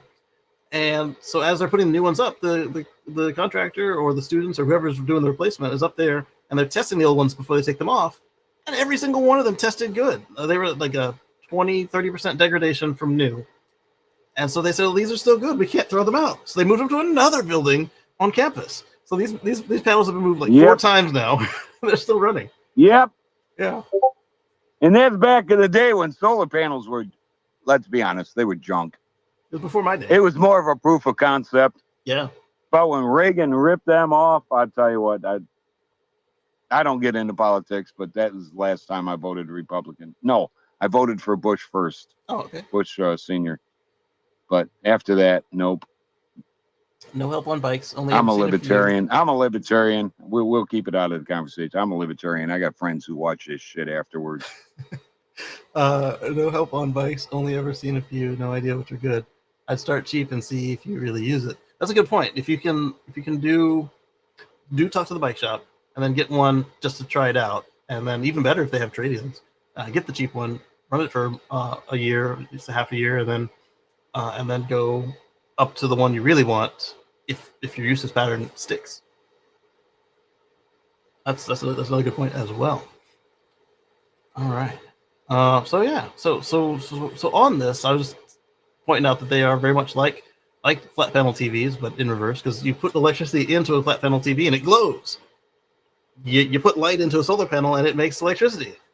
It actually does work the same way on the TV, but they're really not meant to be solar panels. So the amount of electricity you get out of TV with a lot of light shedding on it is very, very low. Not worth doing. And just like when you pour electricity into a solar panel, it actually glows infrared, so it's not particularly useful unless you want to try to use it to melt the snow off of it. But then you're gonna have to check with the manufacturer to make sure that you're not overdriving them by doing this, because it wasn't meant to be a TV. But you're gonna appreciate this. So I went on the job interview Yeah. up in Michigan, and the first and I could tell we're going to get along. God, I hope I get this one. I'm tired of rejection. In any case, I said, all right, do you have an infrared camera? oh yes. And he goes, not yet. Uh-oh. I said, well, if you want to hire me, you got to get me my camera. That's right. Yeah, because it makes 40 plus years, nuclear, every experience in the world. Yeah. You know, I'm not the idiot that I really am, but whatever. That thing will troubleshoot every electrical problem in the world if you know how to use it correctly. That's right. I don't care if it's FLIR or fluke. Those are the only two. FLIR or fluke. You know how to use that thing, you could troubleshoot anything. Yeah. Mechanical, electrical, aerostatic. I mean, anything, any problem you got in the world, your ex-wife, it will show you where the issue is. Oh, I'm like this in real life, Casey. I am. You asked Brian White. That's why I gave him the damn spider. I am literally like this in real life. Oh man. I think they've got a smartphone plug-in module, and I think it's a FLIR. There was an off-brand one. Yeah, I just got turned on to that. I think it might have been Gruber's show or somebody else's. Yeah. I found out I don't even have to do that anymore. All I have to do is get hold of their website, get an adapter, and I can use my Apple 15. That's right. What a wonderful world. Oh, what technology we have. So on mine, I've got the Android one, and so now that your Apple's got the USB-C, I think that there was an update, so you don't even have to have the Apple anymore. Because they had one that had the Lightning, so I think you just get an update to the hardware, and you can use it on Apple without having to get the Apple and then the Lightning to USB-C and all that jazz. So, well, what bums me out the most about all these things, live chat rooms and all this, I was always rocking the new Android and the new Apple. Yeah. And then for budgetary reasons, the Android had to go bye-bye. I understand. Budgetary reasons. Yeah. And I can watch a latency of almost a full minute between the, oh man, I analyze the crap out of anything. Yes. And like down in Chattanooga, I'm at the train station. I'm live on your show, co-hosting, whatever. Yeah. And I'm watching the latency. I wasn't paying attention to anything anybody's saying. I'm watching the latency between the Apple and the Android. I could probably. Yeah. I guess I'm kind of a geek. Yeah. So the title of this video is Tesla was forced to reimburse full self-driving in ... So there was a gentleman who took Tesla to court for the self-driving claims, and he won because here we are 10 years after the first promises of it, almost, and it still hadn't arrived yet. I mean, it's getting there, and they've got the robo-taxis, but it's still not there yet. So a judge, jury, whatever the case was there, said, yeah, you're right, here's your money, and he got his money back. But we'll see what happens when it does roll out. Will he buy it again, or did they just give him the money and he get to keep the software? I don't know. I guess Okay, on your X space, we just had a guy named Dusk. I was already following him. Okay. The profile looks fairly familiar, so I brought him up. Okay. Hi, Probably Dusk. got something interesting to say. Yeah. Never too interesting. Well, awful interesting. Just depends on the audience. Right now, it could be interesting since we don't have to pardon to the ladies. I don't see. Well, there's ladies on the show. It just depends. Well, all right. In that case, I added the family friendly to the title because yeah, no, I like that. We had away with it. I like that because sometimes, on Sundays, today I'm supposed to actually have my kids, but I've got car problems. Oh no! And oh yeah, it's all right. It's just my right rear wheel. It's been used for it's 80,000 mile tire, yeah, or 70,000. I've got 75,000. The metal's starting to show. And I pulled up last night, and it was just flat as a rock. Oh wow! Flat as can be, and aired it up, and I sat it up, and just so happened when I sat it where I sat it, I put it right where the metal was showing, so it wasn't deflating. So I just got to come up with I got to come up with $80 to get a couple new back tires. But hell, those have been on there since that car was brand new. Oh, wow. So 75,000 miles isn't bad. I mean, maybe some patches or something I might have had to put in one or two, but no, yeah, I mean, they were great. Continentals. I would speak all day for, by the way. I've got the Continental Cross Climate 2 Plus SUVs on my ride right now, just because. Oh, nice. My God! Yeah, I'm disowning both of you. No, I got to tell you why. Well, I had Michelin's on it before because it came with. Yeah. No, this is totally on topic. Totally. Got the Dodge minivan, predecessor to the Dodge truck. I mean, it's a beast. It's a beautiful. We all blah, blah, blah. Right. So back when I'm still living in Dayton, Ohio, happy as a clam until I met this lady. But in any case, so I buy the Continentals because they were high mileage tires. Yeah. And they are. They are. The problem is they're high mileage tires, and the minivan is a truck. It is. Minivan does not need high mileage tires. It literally needs truck tires. I know this. I love the ride. Yeah. You know why Chrysler's forever had the total dealership relationship with Michelin? Yeah. Because Michelin are the best tires in the world. And Dad, who worked at Sears, he retired out of Sears, is out of the automotive section. Mm-hmm. He knew what he's doing. He's the kind of guy, he'd send people every place else. No, go down over there, go here. They got a better deal. Wow. People always came back to Dad. I'm not kidding you. Remember me telling you, Kacey, Dad was that Microsoft beta tester, blah, blah, blah. Yeah. But so Michelin's, and this is why Chrysler's, whatever name they're under, they always bought Michelin's because they're so forgiving of the crappy ass suspension. Oh, okay. Michelin's that good a tire. That's why Chrysler's always kept the contract. Okay. It wasn't cost. It's cheaper to buy the tires than fix the damn suspension. I'm not making this up. I believe it. So I buy the Continentals. Yes. Continental, they make fantastic hydraulic hoses. That's what I do for a living, work on factory machines. Continental's into anything rubber. Yeah. Anything. Yeah. But I just don't recommend those high mileage tires. Don't.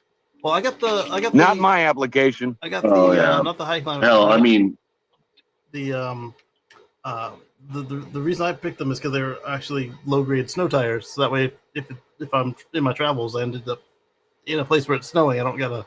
Oh man, I didn't put snow tires on. I'm like, okay, I got 4-wheel drive and I got snow tires. Let's roll. But carefully, of course. and so that was the appeal of those for me. The X. They did. Hmm? They did, Casey, when I was because this warranty just came up. I got this car as a new used car because it was the loaner. Yeah. It was the loaner car. Cool. So they just loaned it out. You know, when people brought their cars into your work, then that's what they got. Yeah. So What was anyway, that vehicle there, Dusky? it's a 2018 Volkswagen Passat SEL. Oh yeah, yeah. But yeah, and I got it for a used price, but I got the whole warranty. Nice. And I remember because going the in. dealer was using it. They never registered it. Yeah. Nice. Yeah. It wasn't a used car. It was a new car. So they gave me the 70,000, 10-year everything, you know, full warranty with it. And I took it in a month before my warranty ran up, just because I wanted to say, hey, you know, there's nothing really wrong. There's a couple recalls that you guys can fix, but that's a life hack right there. You go in before your warranty's out, you tell them everything you've been complaining about, and then ask them to do a once over and what they can find on an inspection, and you'll find that you sometimes get free stuff, and you might end up with enough to get a whole new car to you because of the warranty. Yeah, that was my big thing. I didn't want to have a literally 8-year-old car with now 2 years later down the road a $4,000 transmission issue or something. Right. So because I just wanted to. So I just said, just please do a really thorough inspection. There's 2 recalls, but my warranty's about up, and I'm not going to be able to afford anything from you guys. Like I love my Volkswagen, but all their parts are so expensive and just not. Maybe it's not that they're expensive; they're just so hard to find. Like in Germany, you could probably get them cheaper. Yeah. But yeah, it's ridiculous. And don't feel bad about it because the dealership still gets paid from the manufacturer for doing the work. Now on Tesla side, I don't know how that works, but I do it with them too. And a couple of times they've been, oh yeah, this was going to fail next month. Oh great, thanks. Oh, they are on commission. Yeah, that's too. They get everything they write. The showrooms, we're not allowed to say dealerships. The showrooms, they are under pressure and they're in incentives. So anybody who tries telling me that the Tesla showrooms aren't under commission and so forth, well, they might not be a percentage commission, but they definitely have a quota. Yeah, trust me, there's incentives there. Yeah. For the person showing you the vehicle. Mm-hmm. Thankfully, they fixed it because I had a couple of them take my darn referrals. They don't do that anymore, take the referrals, but they do, put their name on the account and they get a little something for it versus the incentive to take the referral away as well. That was, I was living. Yeah, I'm not saying directly. I'm saying, is an employee at a Tesla showroom, their showrooms are not dealerships. Or stores or galleries, depending on where they are. Yeah. Yes, or gallery. Yeah, exactly. If you're in, it's not Sterling Heights. Where's the next one I got to go to? Not the Ann Arbor one, the Michigan one. But yeah, it's a gallery. It's not even a damn showroom. It's a gallery. Yeah. It's in the very expensive part of the northeast side of Metro Detroit. Yeah. Gallery. Give me a break. Gallery in Detroit. No, it's an art gallery. We're just Detroit gallery doesn't deserve. We're just showing off this beautiful work of art. It's called the car. Yep, that's it. The one. Yep. Mention the name of the mall. I can't remember who you are, but I remember you. We got a gallery in Detroit. Nah, we're good. Thanks. So Royal Enfield is coming up with an electric motorcycle that will be its most powerful ever. Let's see what we're looking at here. According to Zig Wheels, this will have a 14 kilowatt hour battery. That's going to be heavy. I've got 22, 21 kilowatt hours of cells sitting in the garage, and I've got 4 kilowatt hours sitting right here next to me. Each module is 100 pounds. So, that's going to be a heavy bike. Unless they're doing something like solid state, those are lighter, but they are so much more expensive. And they're also not as long-lived. Puts the bike squarely in the same capacity league with the established electric motorcycles from Zero and Livewire. Capacity suggests a serious focus on range and performance. Performance figures have pegged around 75 kilowatts or 100 horsepower.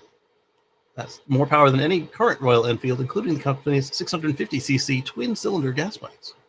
Wow. In other words, the company isn't just making its first electric adventure vehicle, it's making the most powerful motorcycle, period. Not bad. Or its most powerful motorcycle, period. Okay. And that's the statement right there, because basically what the Model S did, right? They didn't want to make a good car. They wanted to make the car. And they did a good job with it. Power comes from a new motor developed in collaboration with Stark Future, a high-performance electric dirt bike company, which Royal Enfield's parent company, Elsher Motors, owns a stake. The Starks help the project has taken on the shape of a brand new platform that can serve as a base for multiple upcoming electric motorcycles from the company. A popular move in the electric motorcycle industry, and not just motorcycles, in cars. If you can reuse a platform, it saves you a lot of engineering. So we wish them luck.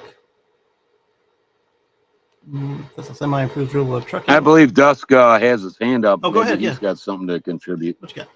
Yeah, I just had a question.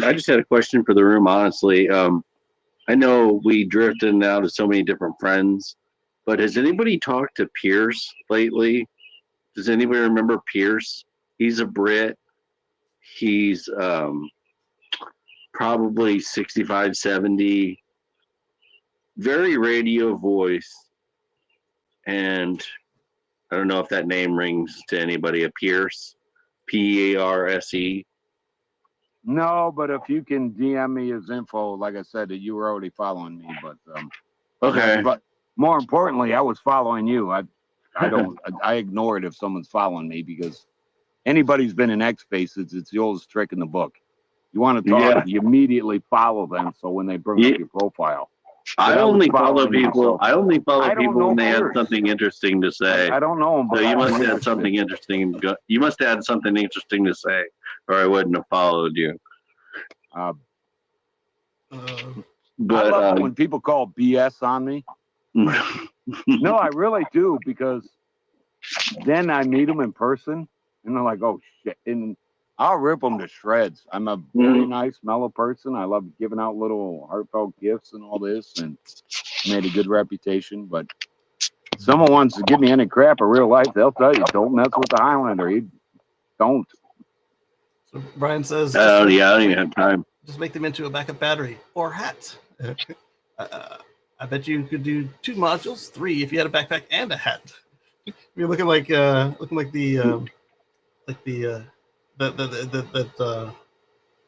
like documentary where the lady's bringing water hundreds of miles on her head, and then she's got a backpack.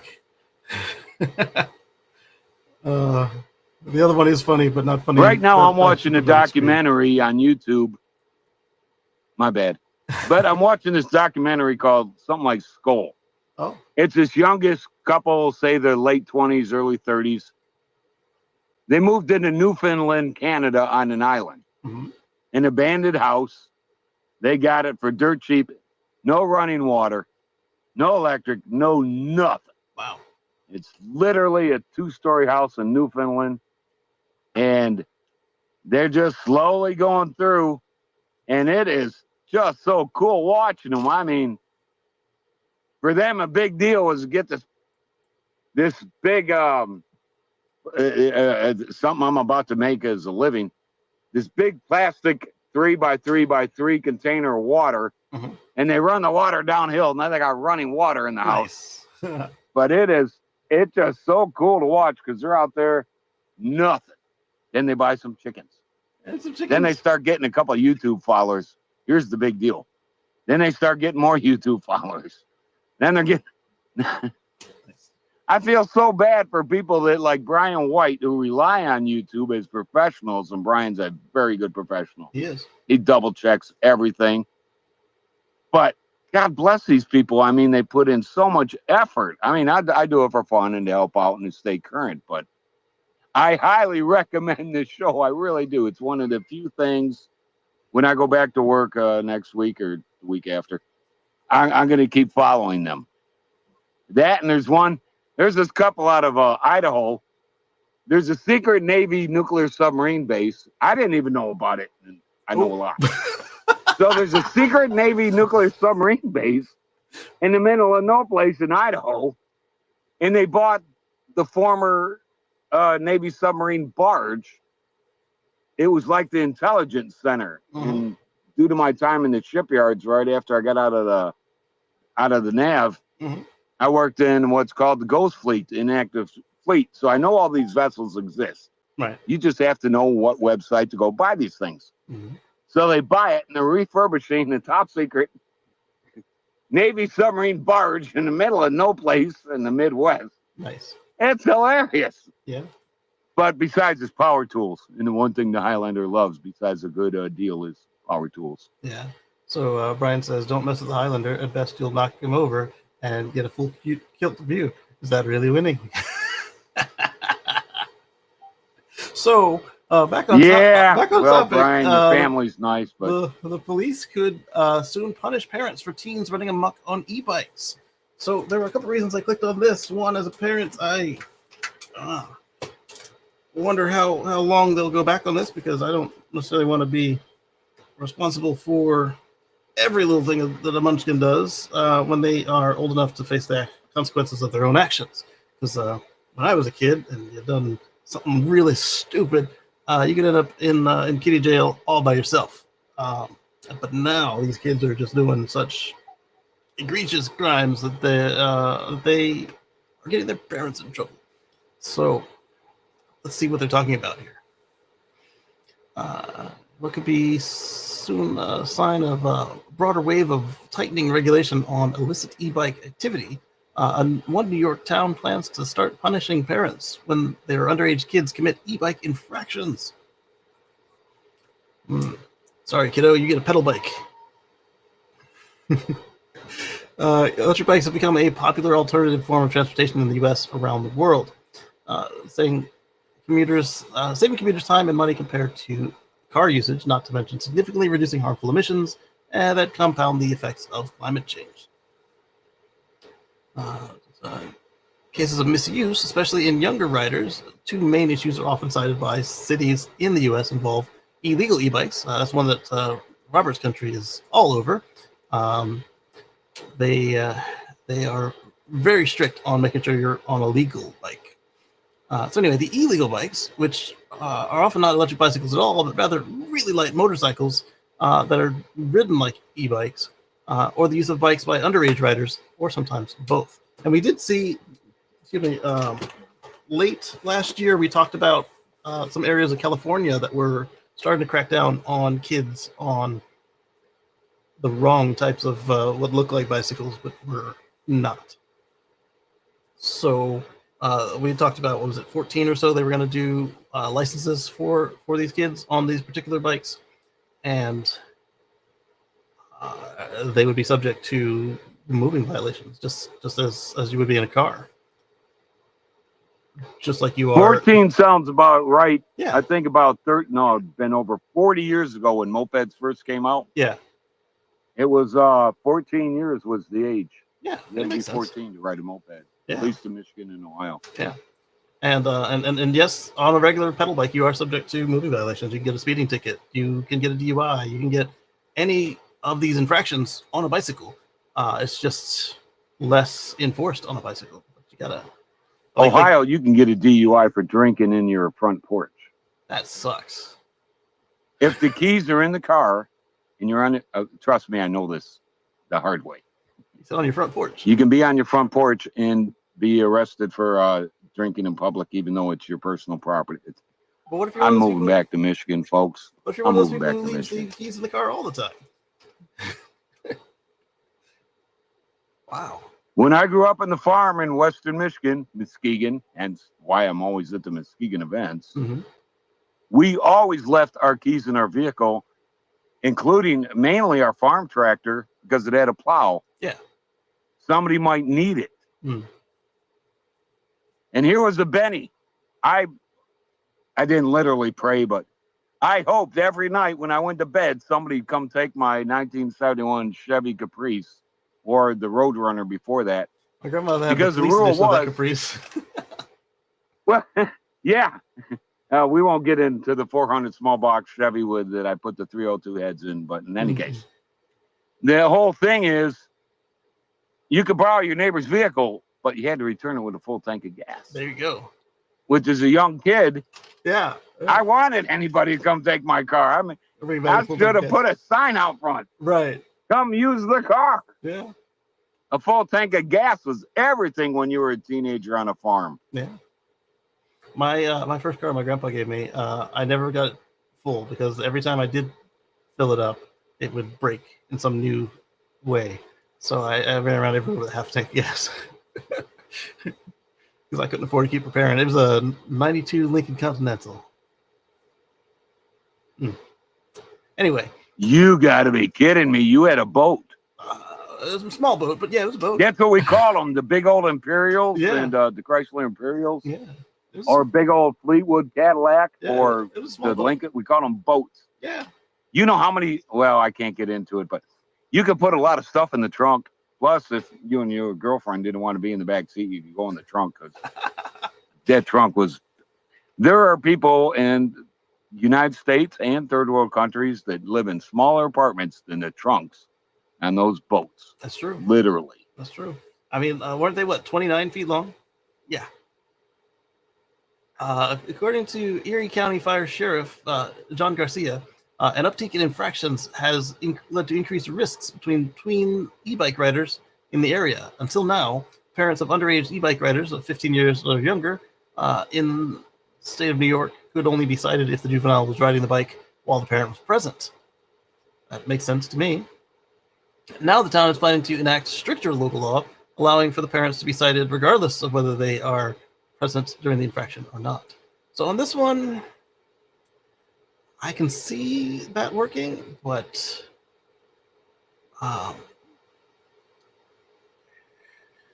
this could get sideways really fast because the notion that you would lock up your bike is not the same notion that you would lock up your firearms.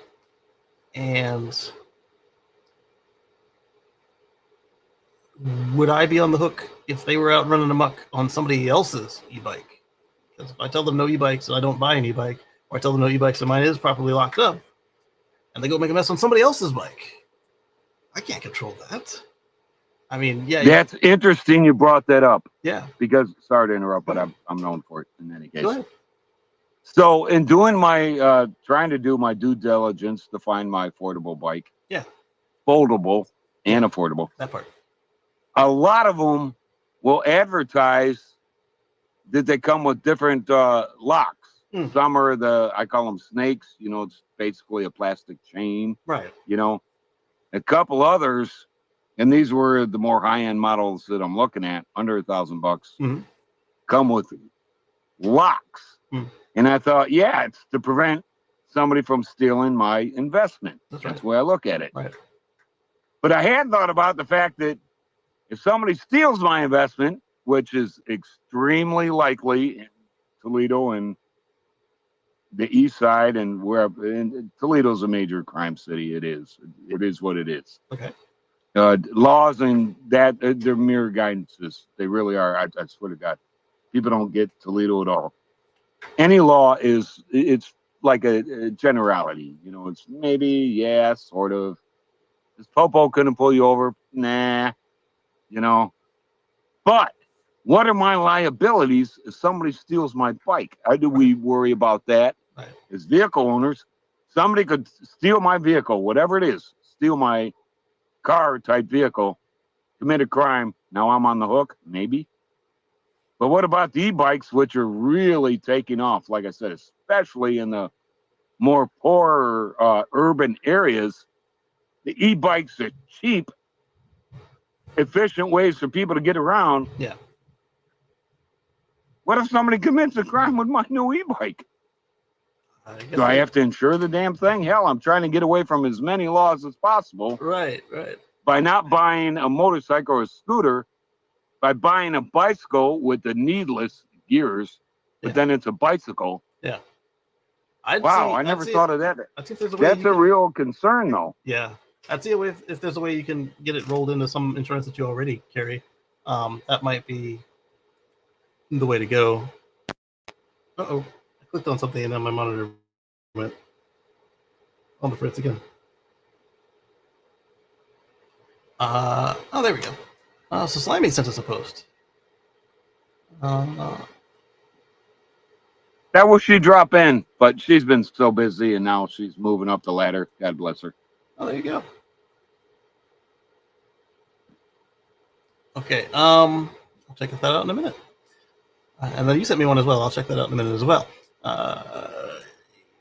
Many town leaders support the proposed change, but others aren't excited about it. I just think, if it's done well, that does sound fair. They've spoken with parents that aren't very happy with our enforcement of it. Let the kids be kids kind of. No. Because if these are illegal bikes, as in their power, like they're motorcycles, and the kids are running amok, you should know about it and you should be doing something about it. Yep. That's part of being a parent. It's not a toy. It might look like a toy, but it's not a toy. Nope. My brother and I got into this. He's like, well, she's 13. Mm-hmm. And I did the best I can. Now it's up to her. I'm like, dude, you're the laziest parent in the world. Yeah. You're a parent until she's 30. Pretty much. For life. It's a lifetime job. And it's just that, certain things you'd expect to land on them. Certain things, it's like, no, yeah, you're there. It's your thing. You gotta deal with it. Let them climb trees. Let them break an arm. Yeah. It might not be politically correct, but I totally believe in that. I really do. Mm-hmm. Let them climb the trees. Let them fall out. See what happens. They're young. They heal better. They really do. But you have to set your boundaries and your guidelines, and you have to enforce them. Yeah. That's up to each family's decision, but set your boundaries and guidelines, but then enforce it. Yeah. And that's my parenting advice 101.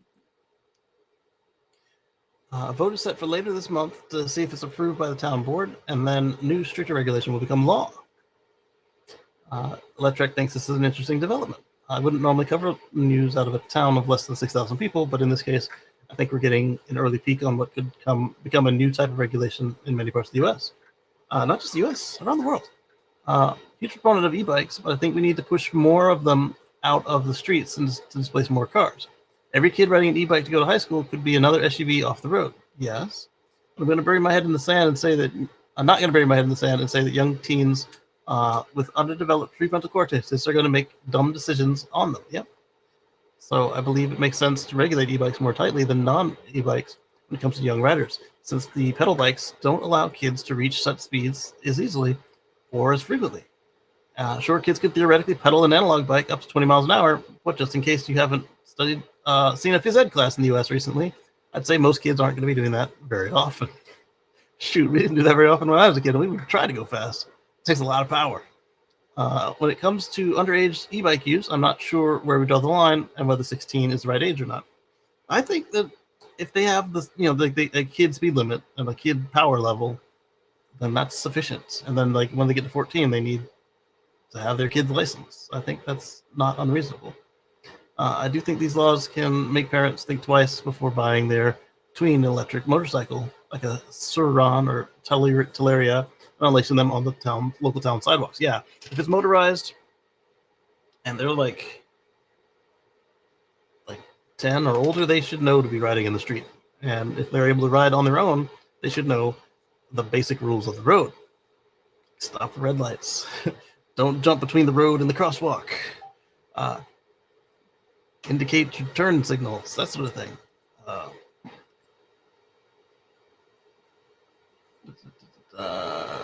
Cadillac Fleetwood, 75 9-passenger sedan. Wow, it was a sedan with 9. That's cool as heck. Produced from 1974 to 1976, holds the title of the longest American produced production sedan without being a limousine, measuring 252.2 inches in length. I'm going to convert that to 1976 Cadillac. Is 21 feet. 202 inches had to be the 1976 Cadillac. Yeah. Brian's asking if I know anyone good in IT. Who's asking? I Well, do know some good people in IT. Let me replug this camera because it's acting up. I wonder if it's because it gets hot or why it does this. Maybe it's just because it's a Mac. Or maybe it's because my camera is, or my screen is huge. All right, we're over here now. I need a light on. They got a light on, but I need a bright red light like the studios. Because one's got a little blue light and the other's got a little green light. And the blue and green means something different on each camera. You've been frozen for a bit, but at least it looks more like a portrait than the monstrosity that I've had happen. is that Mark talking? No, this is Brian. Yes, the old turn it off and turn it back on. Classic IT. Have you tried restarting it? I've never seen a podcast that freezes up more than Mark. I think it's just his computer interacting with the software. I like Mark, but damn. He likes to ride his computers on the edge of they could ride the antique tags. They're plenty powerful, but he just likes to ride old OSs on them. And I've met him a couple times now. It was funny because Brian did in one of his little short videos. Oh, and you met the Highlander this year. Yeah. And my immediate thought watching it was, I met Mark last year, and I remember talking to him he came down the 401, which I know he did. Yeah. It's the only road to get from Kitchener down to Detroit. Yeah. And then to Muskegon. And I'm thinking, that's funny. I'm serious. I've never seen a live podcast, that freezes up as much as Mark. I mean, you'll be fine. Patrick out of the way far end on an undisclosed location out of Oregon. Yeah. You guys are fine, and he keeps freezing up, and I keep blaming it on the terrorists and the Chinese and the Russians, but it could be. I can't keep defending them that way. Sooner or later, there'll be global peace, and then what kind of excuses is he going to have? Global peace ain't happening anytime soon, unfortunately. I wish it would. All right, so the next one we've got will be a nice little fun story. You know, like a happy puppies. You know what that means. So we got our happy puppy story of the week. And the club car's 25-mile-per-hour living room on wheels microcar just went modern. And then, of course, he's photoshopped in some stuff or found an official picture. So all this time, the Volkswagen's been promising that the ID Buzz, or its predecessor, 25 years of promises from Volkswagen. I pointed out how Kia beat them to the market with the swivel seats. Well, apparently a golf car did too. Here are the swivel seats on the club car. Let's see. Their eye-catching microcar, the CRU, just got a serious tech upgrade that threatens to tow it into the modern EV era. The company announced this week that the launch of the new lithium-ion battery option for the street-legal low-speed vehicle is giving the comfort-focused cruiser a performance boost over its older lead-acid batteries. I'm surprised they haven't done this yet. Which should help. So we all know where I hang out. I'll interject if you don't mind. Go ahead. But so I'm on the Lake Erie shoreline. I love the water and outdoors. We got so many damn golf carts, and some of them have license. I used to live in a condo area, and Florida, they got them everywhere. That's Florida. This is Michigan and Ohio. Yeah. We have got more and more of these damn golf carts. Some of them are Sandy Monroe's Easy Goes, and no, he did club cart. Yeah, he did club cart, just like this, but the smaller ones. Yeah, he did club cart. That's right. Yeah. I got a picture when I went up there. Yeah. In any case, these little suckers are everywhere, and I like the electric ones because they're quiet. Like I said, I go to a park, I want quiet. Right. Then you got the gas ones, but some of them have license plates, and some of them don't. But because it is Toledo, and they got better things to deal with, people are driving. Summit is a major street in Toledo, which is a major city. People driving the damn golf carts all over the place. Oh, wow. I'm like, man, God bless America. This is crazy. Yeah.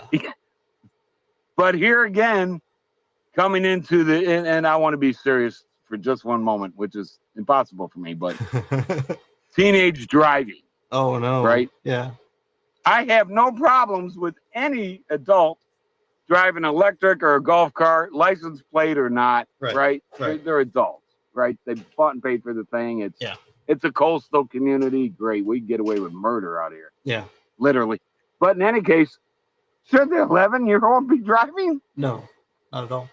We've No. had a couple deaths in the area that this building is in, and Really? letting- Oh, that's sad. yeah, letting 8, 9, 6-year-olds drive the golf cart. It's not a toy; it's a vehicle. And Absolutely. It's a vehicle. And like I said, I can clip you video footage easily. yeah, We drive them around town, but I just don't think, and people think it's fun. Oh, I'm going to let my little kid drive it.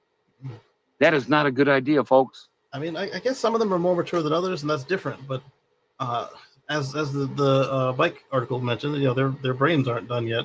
But their brains aren't done until 25, and we let them drive at 14 and 16. So, but still, 14 is a long way from 8 and 6. So, Yeah, and I'm telling you, I'll be more than happy to shoot you a 1-minute clip of the little kids. And granted, this is in a City of Toledo park, right? So you have very limited traffic or whatever. yeah.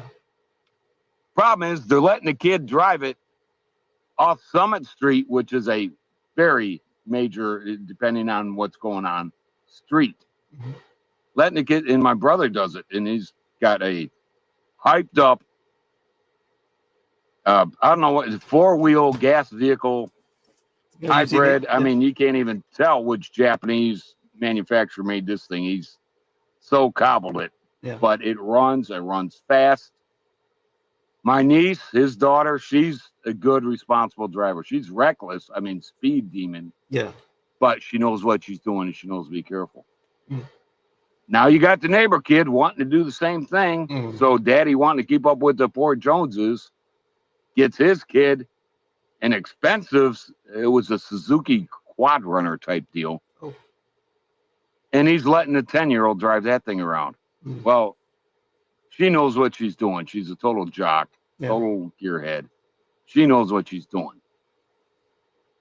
The 10-year-old neighbor with the brand new Suzuki quad, this kid doesn't have a clue. Yeah. And he's out there on Manhattan Street. You can look these streets up. Manhattan and Summit. He's out there driving it like it's a car. Right. Recipe for disaster. Absolutely. So this one here, aside from the lithium, low-speed vehicle.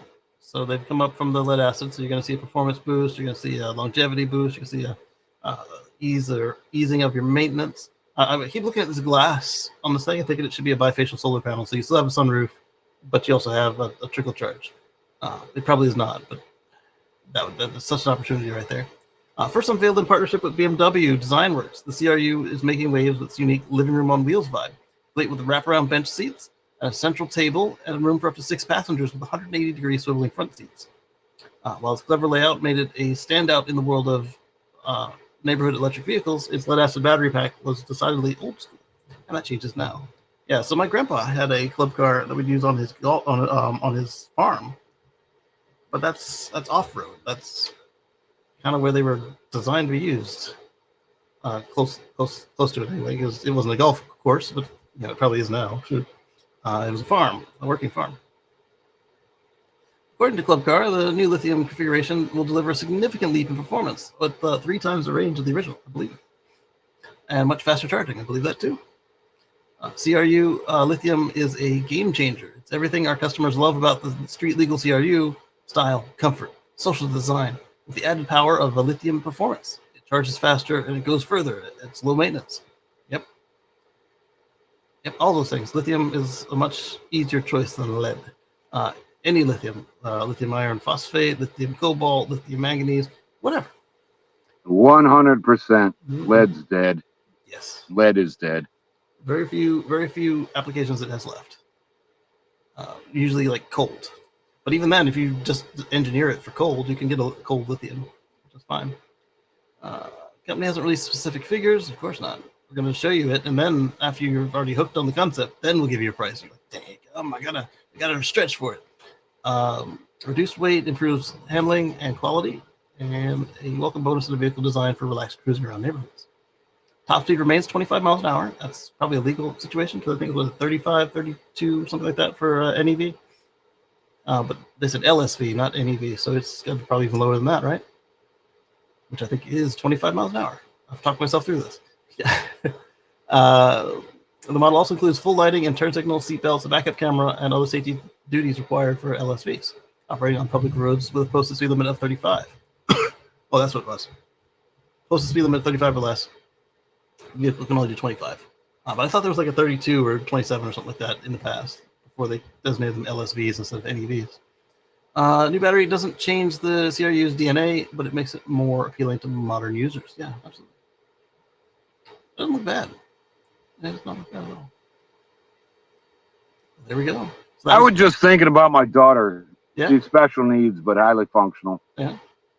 Down there, back when I was down in Dayton, not that far from Wright Pat Air Force Base. Okay. That'll tell you something. Yeah, it does. But so we lived in this. I'll tell you, it was a trailer park, but it was a nice trailer. It was off a bus line. Okay. Which means trailer parks, if you're not near a bus line, you have to have a car. Yes. So it kind of was a much nicer trailer park. Okay, so established. It's a bigger, not too big, but big enough. She had, man, the name escaped me. But she had one of them little electric scooters. Yeah. And it's the #1 brand in the United States and Canada. And I took my cell phone and put it in her. It did 21 miles an hour. Oh, wow. It's that stand-up little scooter. They make the ones with no motor. Yeah. And then they motorized them. And I can't believe they're not making 3-wheeled vehicles or something a lot bigger. They probably got it in the works. But I'm like, man, and she'd zip around the neighborhood like it was nothing. Yeah. But that's 21 miles an hour. And I never got her a helmet. Oh. I don't wear a helmet. Okay, I see.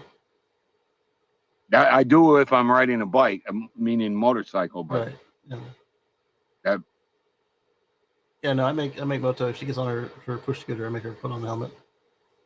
yeah, and I think that's a good practice because, hey, why not? We didn't have them when I was kids. Right. There literally wasn't. You in the 60s and early 70s, you didn't have that. Yeah, it was unheard of. It wasn't a social stigma thing, like you're a wimp. No, there weren't any. Yeah. Yeah, they weren't there. It wasn't a thing. Although TPD did try pulling us over because my sister and I are notorious. And like you said, youth getting in troubles, Yeah. but not bad troubles. Okay. Like you weren't, and you're still not allowed to ride double on a bicycle. You're not allowed to. Right. The kid on the handlebars. Oh, okay. Well, so my not sister a tandem Lisa, bike, but we like always rode literally around. She's on the two people handlebars. on a one-person bike. Yeah. Yeah. And so we'd go for miles. Oh, my dad got in trouble when Mom found out where we wound up. Yeah. In any case, we lived in the United States' first gated community in Toledo, Ohio. The founder of the Jeep plant was Mr. Overland, Willie's Overland. Okay. Tiny little Catholic community. Everybody in Toledo knows it. It's called Burkhead. The police aren't allowed in there. Nobody's allowed in there. It's a private gated community, right? Wow. From 1901 to 1910, when it was built. When it was built as an investment property, by the way. Mm-hmm. But in any case, so the cops aren't allowed in there. So we'd ride around and all this, knowing that once we pulled into Burkhead, right? Yeah, you got to look this up. It'll be hilarious when you get a few minutes. Write it down. Burkhead, Toledo, Ohio. It'll pop up easy. And the cops aren't allowed to follow us in there. And we got away with this for 2-3 years, as long 6, 7, 8, 9, 10-year-olds. Yeah. Then one cop decided he's going to follow us in there. It didn't work out well for his career, and I'll pull my submarine to the pier on that. Wow. He wasn't allowed to do it.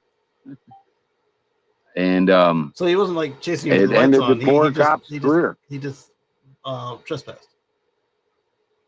He was a rookie and he didn't understand this is Toledo. It's a totally German, Polish, Catholic town. It still is. Mm-hmm. It's German, Polish, Catholic. It's just the way Toledo is. And there's certain rules and then there's other rules. Okay. We fell under other rules, which is you're not allowed in there. Gotcha. And he did. And he went to my parents' house, and my dad made one phone call, and that was the end of that. Oh. I strongly suggest, I know you're the kind of guy who likes researching different things. Yeah. Look up Toledo, Ohio, Burkhead, Okay. right next to Central Catholic. All right. Will do. So with this, that was our happy puppy story about the club cars. So I want to thank all of you guys for spending Sunday with me, and I want to thank our channel members for your monetary contribution. It does helps take care of some of the bills this thing generates. And again, I want to thank all of our speakers for speaking. You help keep it so it's not like a monologue in here. And of course, Highlander, you there for doing the co-host duties because you did a good job. I can't do that and look at the screen at the same time. So makes it interesting. Like I did say a couple times throughout the show, go check out Brian's video today and tomorrow. See what he's got on the new vehicles, and we'll catch you on the flip side. Thanks again.